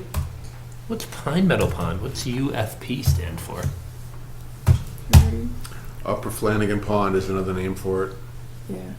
and it's also called Erskine Pond. We got more names for that one, than that pond wins the prize for the most names. It's funny that they coded it one way and named it the other way, and they got it right both ways. 550723. So That was Pine Meadow, right? Pine Meadow is Erskine. Yeah. the other sample that they took was at the inlet of Sandy Pond. Couldn't actually be farther from the beach if it wanted to be. I think that's on one of the maps somewhere they showed I'm not us. saying I'm against that. I'm not saying it's right or wrong. It's just that from a sampling set, Yeah, they've got an inlet, and that's not gonna tell you. well, actually, that gives you an impression of what's coming into the pond. So it's probably the best place to get a measurement, but then you should take other measurements to say, okay, so it comes in, what effect does it have? So the good news is, probably can't stress this enough. We have, in general, we have healthy ponds. We don't have any ponds that are off the mark. We don't have any ponds that are heavily polluted or terribly dangerous or places where people shouldn't swim. We don't have any of that. So as they went through, what they tried to do was build a picture for us of what are the contributing factors that are affecting the weed growth, et cetera, and what can you do to make those changes. And so as you get into the report, he says, here's what I found, and here's where I found it. Here's what you should do going forward. And oh, by the way, there's a whole section in the report about places where, as a for instance, Mountain View comes down very steeply. One of the places that he mentions is to put effectively a rain garden in 2 spots on Pine Meadow, on Mountain View, so that as the water comes down, it either stops or slows, so that that loading of nutrients and things that would normally just flow right into the pond doesn't happen. So it's more than just a very simple, how much stuff do we need to dump in the ponds to kill the weeds? It's, why are there weeds? Right. And a key part of our discussions has been recognizing that the sampling is a great start, Here's the sample. but we really need to have it systematic and throughout the season. To take one snapshot at the end of the season is great for knowing where all the weeds are. But we got water quality, like you look at the spring thaw out through the summer and right up till now, you're going to have pretty diverse, between temperatures and bacteria levels and everything else. It's going to be a very different picture. Right. And if we can map that over, a 5 or 10 year period seasonally, it's going to give us some history that we can actually plan with, as far as weed treatment and retention policies and stormwater management, etc. So, right now we're looking at this is our baseline, and it's not perfect, but it also gets into had. things that we weren't looking at before. Right. One of the reasons to hire these guys, so in the past, and a little bit of it felt like having the hens, and the foxes all sitting in the same bus. We were using ACT, which was the company that would then do treatment or bid on the treatment, did our first study. It's not to say that their study was flawed or misrepresented anything. I'm not saying anything was wrong. But the long story short is that they didn't get to the level that these guys got to. So we did a huge amount of research to figure out what other towns had done for studies, et cetera, to create an RFP. We kicked it out. We had a couple of places that came to us. One of the places that came to us didn't seem like they had ever done it before, but they were sure willing to take a shot at it. Another place told us they would do it, but they weren't near the quality of what the Geosyntec folks. And the Geosyntec folks came in and said, yeah, we do this for a living, and here's all the stuff that we do. And it was like, holy smokes, that's not stuff we were even thinking about. Because we were starting with the idea of how do we take care of our ponds to make them healthy and get rid of the weeds. And they were like, well, here's the 50 things you aren't thinking about that you should be. So that's what this starts with. But then we've got to have the testing to follow it up so that you can say, is what we're doing actually working or not? That to me is the most important thing. And having a basis of testing, if all of a sudden we started to see a problem in one of the ponds, we'd be able to say, well, holy smokes, we've been doing this for 5 years. We've never seen this. That makes it a big deal. That's probably not some seasonal anomaly. This is some actual problem. We need to figure out what this is. But just look at rainfall as an example. This past summer, the ponds were probably 12 to 14 inches low. Easily. If we had historical information and we saw the numbers going off the chart, that would be a factor that could be influencing it. Right. So right now we're just kind of, it's all anecdotal. Just like you guys look at your shoreline and say this sucks. Right. It's anecdotal. Amen. Yeah. And they're talking about common reed as it can grow in lower water, and one fix for that is more flood water or whatever from the little research I just did. So is the lower water that we see contributing to the spread of this common reed? Well, it could, but let's face it, if it's a beach, it was already an area of lower water. So it is at a beach, yeah. Right. So that would be my first thing, right? The fact that we had lower water this year, I don't think there was going to be any fix for that, obviously. The problem with Phragmites is that once it starts, it just explodes. So is there in the plan, the long-term plan, is there anything in there about the Phragmites seems to be something a little bit newer. So is there anything that we're currently looking at to address the Phragmites? Like I know the milfoil's been treated in the past, yep. But that's been done with sonar. Right. They're talking about different chemicals to treat Phragmites. Yeah, So glyphosate, this land- probably. Was it rodeo? Yeah, Rodeo is glyphosate's water. the active ingredient in all of them. It's the same stuff that, you know, the genetically modified corn is modified to not be impacted by. It's the same active chemical no matter what the brand name is. The glyphosate is going to be your go-to, and then probably imazapyr is going to be your second choice. Which we have not been using though, correct? No. No, because they're did. not. No, so we did. But- Probably 2 years back. No, I always say 2 years and it's like 5 or 10. Are you talking about the Fragler or are you talking about the pond? Phragmites. So we did specific treatment for Phragmites in Pine Meadow. And I want to say it was, so if the first treatment was 2007, it was like 2010. And what happened is they came to us and they said, well, we didn't have enough budget to do Flanagan's that year, but we had money left in the budget. And we said, you know what we'd like to do is spot treatment at Sandy Pond around the areas of the beach. And we also had money in there to do Pine Meadow, and we had been like 10 years since we had done Pine Meadow. And they went in and they, I don't want to say they threw it in for free, but they added a treatment of rodeo in some of the areas to treat some of the Phragmites where it was starting to take over. So I noticed that in some of the text around Sandy Pond, it called out specific ongoing management of areas around the public beach. But for those of us that don't live around the public beach, and if I can speak frankly, thanks to a short-sighted grant, the beach is now populated by out-of-towners. What about the people that live on the pond? I mean, why is there such management around the public swimming area and not the pond in general? In the past, we weren't seeing the milfoil that you're seeing now. I know that for a fact. So this is a case of as the pond changes or as the milfoil comes back. So I think the last hard treatment we had was probably 2007. It was probably Becky's first year. And we had a bigger treatment of Sandy Pond than just an area around the beach. Because at that point, at one point, there were like 50 acres of milfoil. It was covering, and there was a large treatment. So now, if you think about it, we didn't have a lot of milfoil for a long time. Yeah, and so it it was effective. It was very effective. Right? And so now, so this is that feedback loop that we need to apply. So we asked them for some help on how do we slow that growth period. So that's part of what's addressed here. How do we measure things so we understand what we're seeing when we do see that growth period?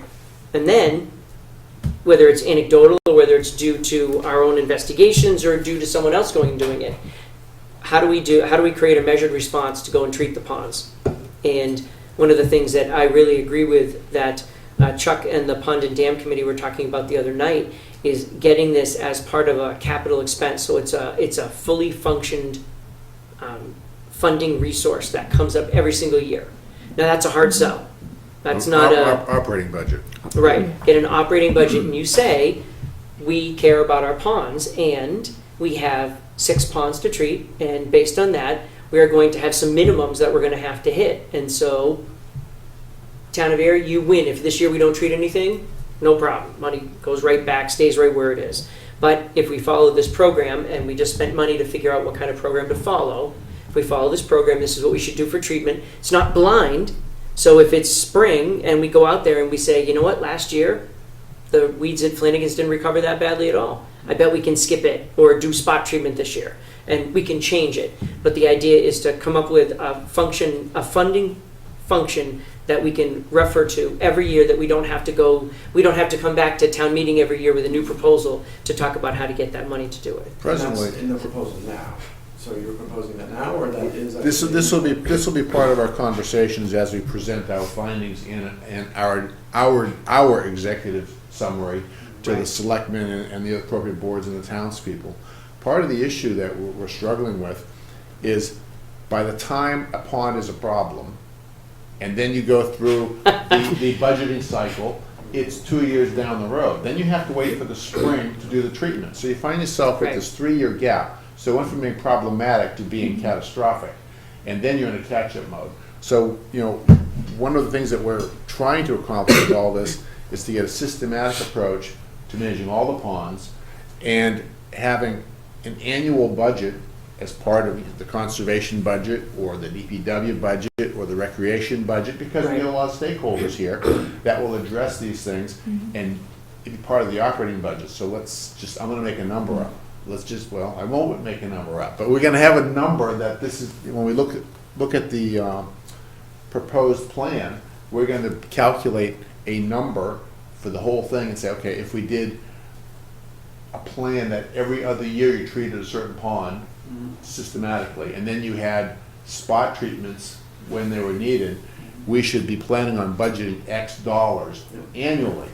And it becomes part of the operating budget, as opposed to showing up at town meeting with hat in hand, and now you're competing with every other interest that is on the table that year. You know, if we as a community are committed to these waterways as an environmental resource, a recreational resource, etc., you know, we need to take care of them the same way we take care of parks, the same way we take care of buildings, etc. And right now, we've been doing it, you know, kind of haphazardly, and you know, I think that's a key thing that I'm excited about with the dam and pond committees. We brought a lot of that to the attention of everybody, and we're actually beginning to talk about it. So that's kind of where we're hoping to get.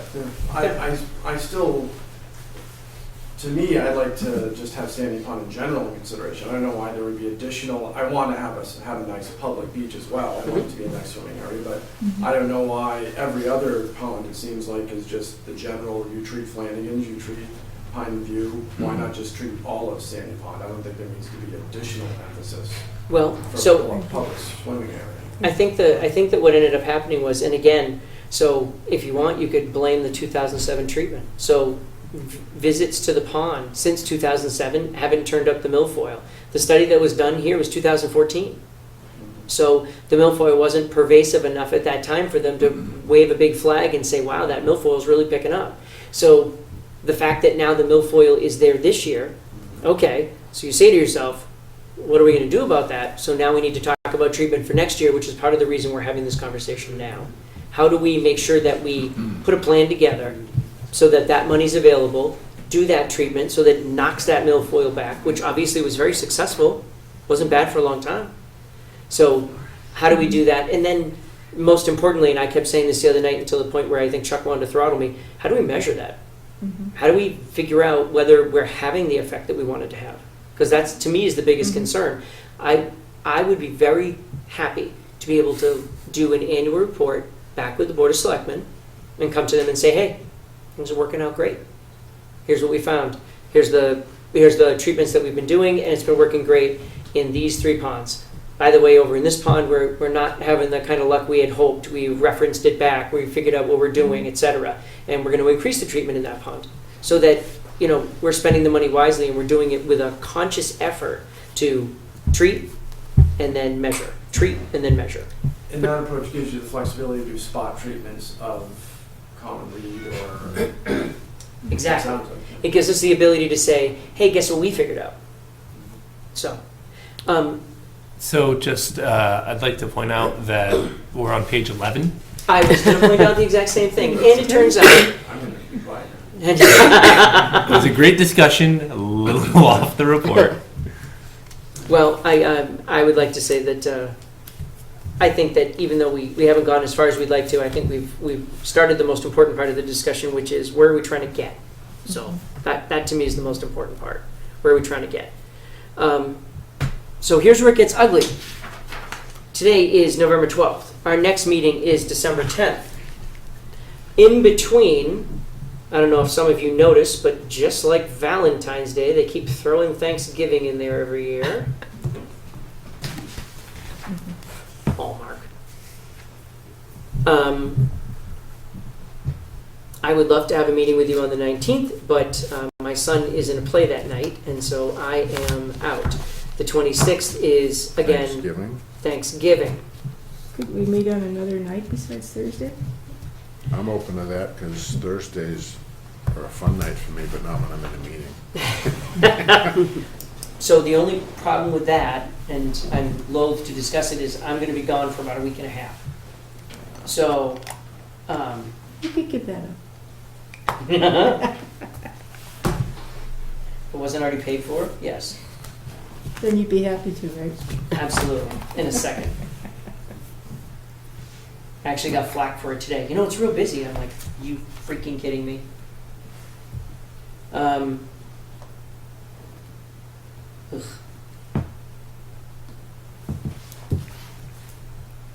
The next real available dates come in the first week of December anyway. Well, Pond and Dam, you guys normally meet on Monday nights? No, Or, we don't have a set schedule. oh, okay. Well, when's the last Monday Night Football? Just kidding. So, 30th, 1st.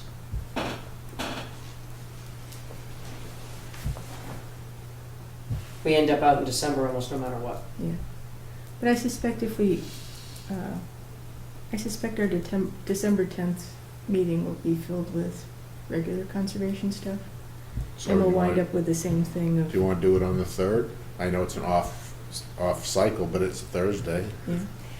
It is. It puts us in a tricky part. So our normal holiday mode is to go to the first and third Thursdays because that avoids the holidays in November and December. Okay. No, and so that's what we had. Oh, okay. But Mr. Colleran is engaged on the first and third Thursdays of the month with another conservation commission. So unfortunately, that would. To be fair, though, what we could do is, You want to Skype it? well, no, well, there's that too. But to go with sort of the original intent of gathering comments and maybe going through them, and I can say, for instance, share this thing that we're doing now, so you can add and subtract, or Sure.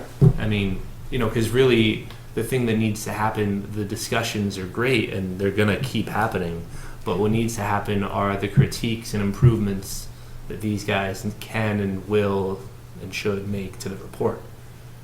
You know, and you know, And the can and should make to the report are dependent less on our opinions than they are what they were actually contracted to deliver. Well, and that was one of the other things that was crucial about this. So, as we went through, and we haven't varied from that path so far. We haven't gone too crazy off of it. But the real point of this discussion was scope of work, scope of work and deliverable. Yep. You were supposed to do these 10 things. Did you deliver those 10 things to the level that we were looking for? That's what this entire discussion is supposed to be about. I have no problem with us varying off that path to talk about, you know, the hows and whys, but Yep. the end all be all is, did you deliver the stuff you said you would for the money you said you would? Why don't we do the, much I hate to say it, why don't we do the 3rd? Unless there are people who want to do Thanksgiving night. Yeah, I could do that. It'll be full anyway. All right.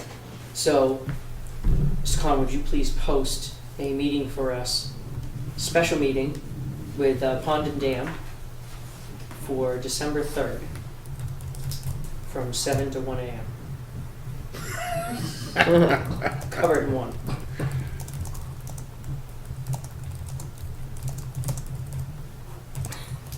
You're kidding about the 1 a.m., right? Of course I am. Be done by 12:30 easy.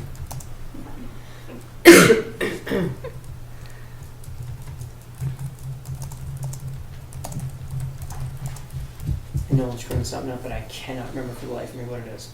What? I don't know.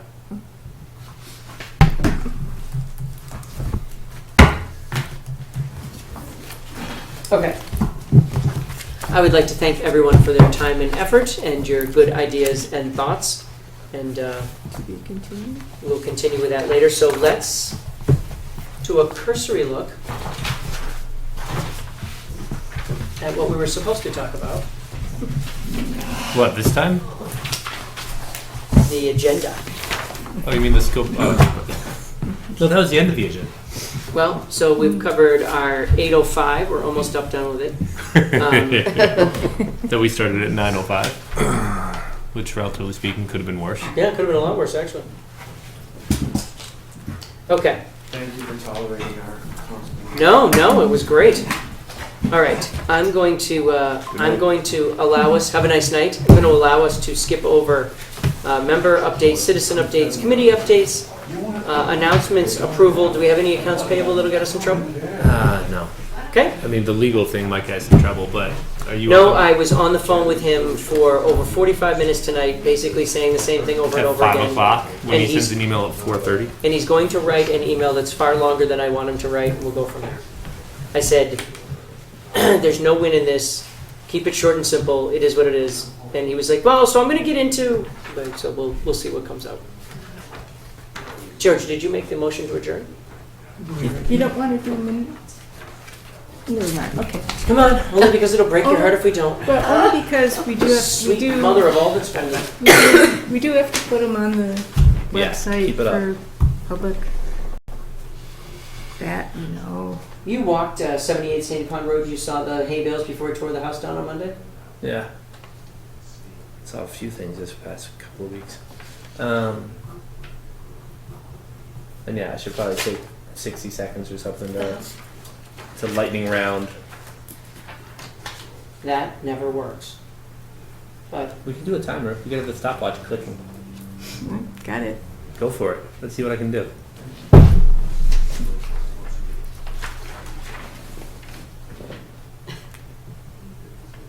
Let him finish that Right. first. I need the official start. did you get the pricing on the software?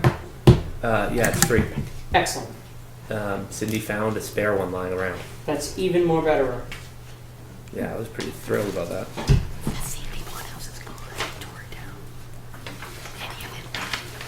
We talked about water chestnuts the other day with someone who actually pulled water Did they chestnuts and they cut said the they tree down? stink to pull. I haven't looked. Yeah. I haven't gone by there. They are. yet. I just heard. I know about lots it. of people. Actually, the people, the Suasco SISMA just sent out a water chestnut survey to see how people statewide handle it. And I put in a call to DEP because I found out that water chestnut hyperaccumulates arsenic in its roots. Wow. Awesome. So they're going to call me back at some point and hopefully tell me how to dispose of arsenic-laden vegetation. Maybe we should put more. Did you? Maybe put it in and then use it to take it out? Yeah. It's actually totally yeah. relevant. Yeah. Just keep pulling Moving? it. Did you? But we don't want the chestnut. Anyone have any changes to the meeting minutes from 10:22? 10:22, which is about when this meeting should have ended. I would accept a motion to approve the meeting minutes as delightfully written from 10:22. So, Second. Where'd Takashi go? I don't know, but we're gonna have to wait The for him to come restroom. back because it's inappropriate to vote without him. I could be his proxy. The camera's working? Damn it. Am I turning the TV off? All right, good. So while he's not here, While we wait to complete that vote, go ahead. yeah, You got your timer? 129 Culver is going great. Gary Domain needs to Yeah, yeah, reschedule. Just tell him about the. No, it takes too long. You're gonna have to get credit out for his seconds if you do this. Oh, but it's fascinating. He'll like it. Which part? The landscaper who did the patio. Who Oh yeah, carted it over. who took the soil, dumped it on the other side of the erosion barrier. Sure, because if it was And- on this side of the erosion barriers, it looks like crap. Right, and left tracks in the brand new lawn so that when the homeowner was like, "Oh, I didn't know that was illegal," like it's kind of hard to be like. And so we went out to do a COC and had to convince them to not and to call the guy back and to dig it out and to pull it out. And Jess reminded me, because Gary never brought it up, that you don't want the machines back in there, so we had to call back the homeowner and say you got to have them do it by hand and etc. Yeah, it just keeps going. Jackass.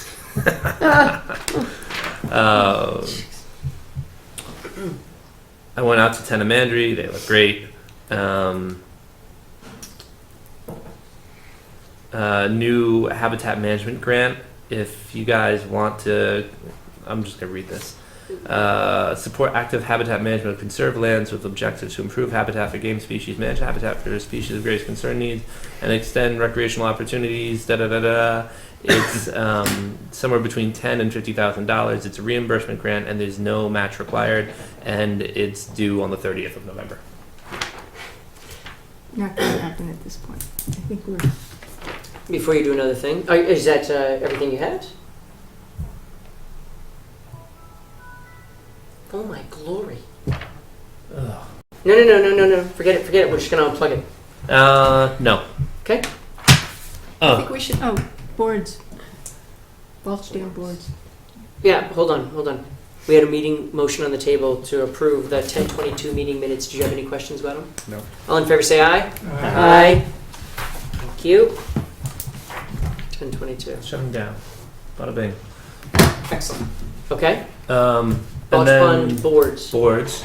Leave them in, take them out. Ugh. I think the right thing to do, I thought we said this last time, is to ask the fire chief what he thinks. The only reason to take the boards out is for water storage in the spring. However, the ponds are already low now. If we take the boards out, it's probably not going to make any difference today. Does the fire chief feel comfortable if we leave the boards in that it won't present a problem for him in the future? Like if he has to take them out in the spring because the damn water level's too high. See what I did there? Damn water level's too high. Hoot and a half tonight.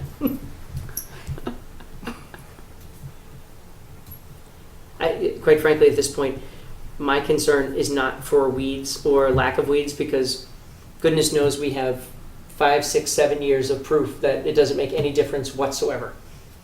But the boards, the reason the fire chief is related, has pulled into the board discussion is if the boards are there in the spring and the water levels are too high, it's a problem. If the boards aren't there and the water levels are low, then he doesn't have it as a secondary source to draw water from. So, blah. Right. However, we have lots of ponds and lots of water. I don't imagine it'd be a big deal.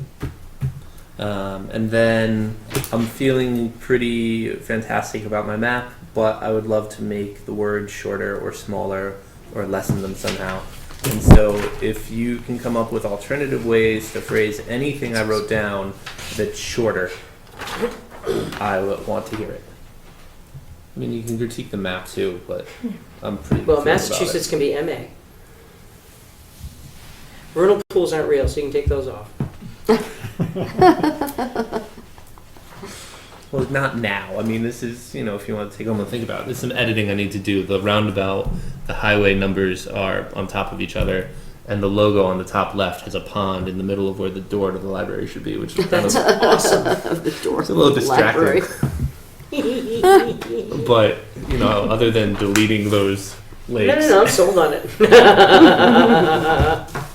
And then the question becomes how you want to distribute this. Like, in a sense, I could print this up at 11 by 17 and hand it out to everybody in town. Great. Option A. know. Or option B, we put it on the website and people can download it as a JPEG Right. and they can make it their screensaver or do whatever they want. Right. Option C, which I really think we should do, is to, because I'm only in realistically 2 days a week and the week is longer than that, and put something like this up on the wall upstairs, 3rd floor, big poster with like the hang cards. Yeah.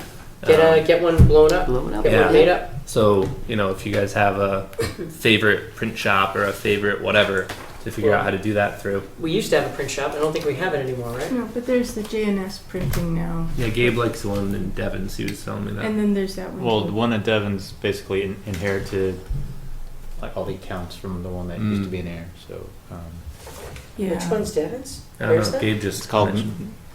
Minuteman. I Minuteman, believe. yeah. Yeah. Where is it? Is that in the mall with the pizza places? I think so. Yeah. Yeah. Huh. But there is the one right on Main Street. I go there all Yeah, the time. I've never right down seen the- the... Yeah. I know they have a big printer. I don't know if they also laminate or do any. Yeah. And they other do things. glossy? So the follow-up question is I like the laminating essentially, idea. how much money would you want to spend on putting something on the 3rd floor wall if people come through? Well, I tell you what, why don't you, probably the best thing to do is send an email to each one of them and say, this is what I want to do, and have them send you some pricing back.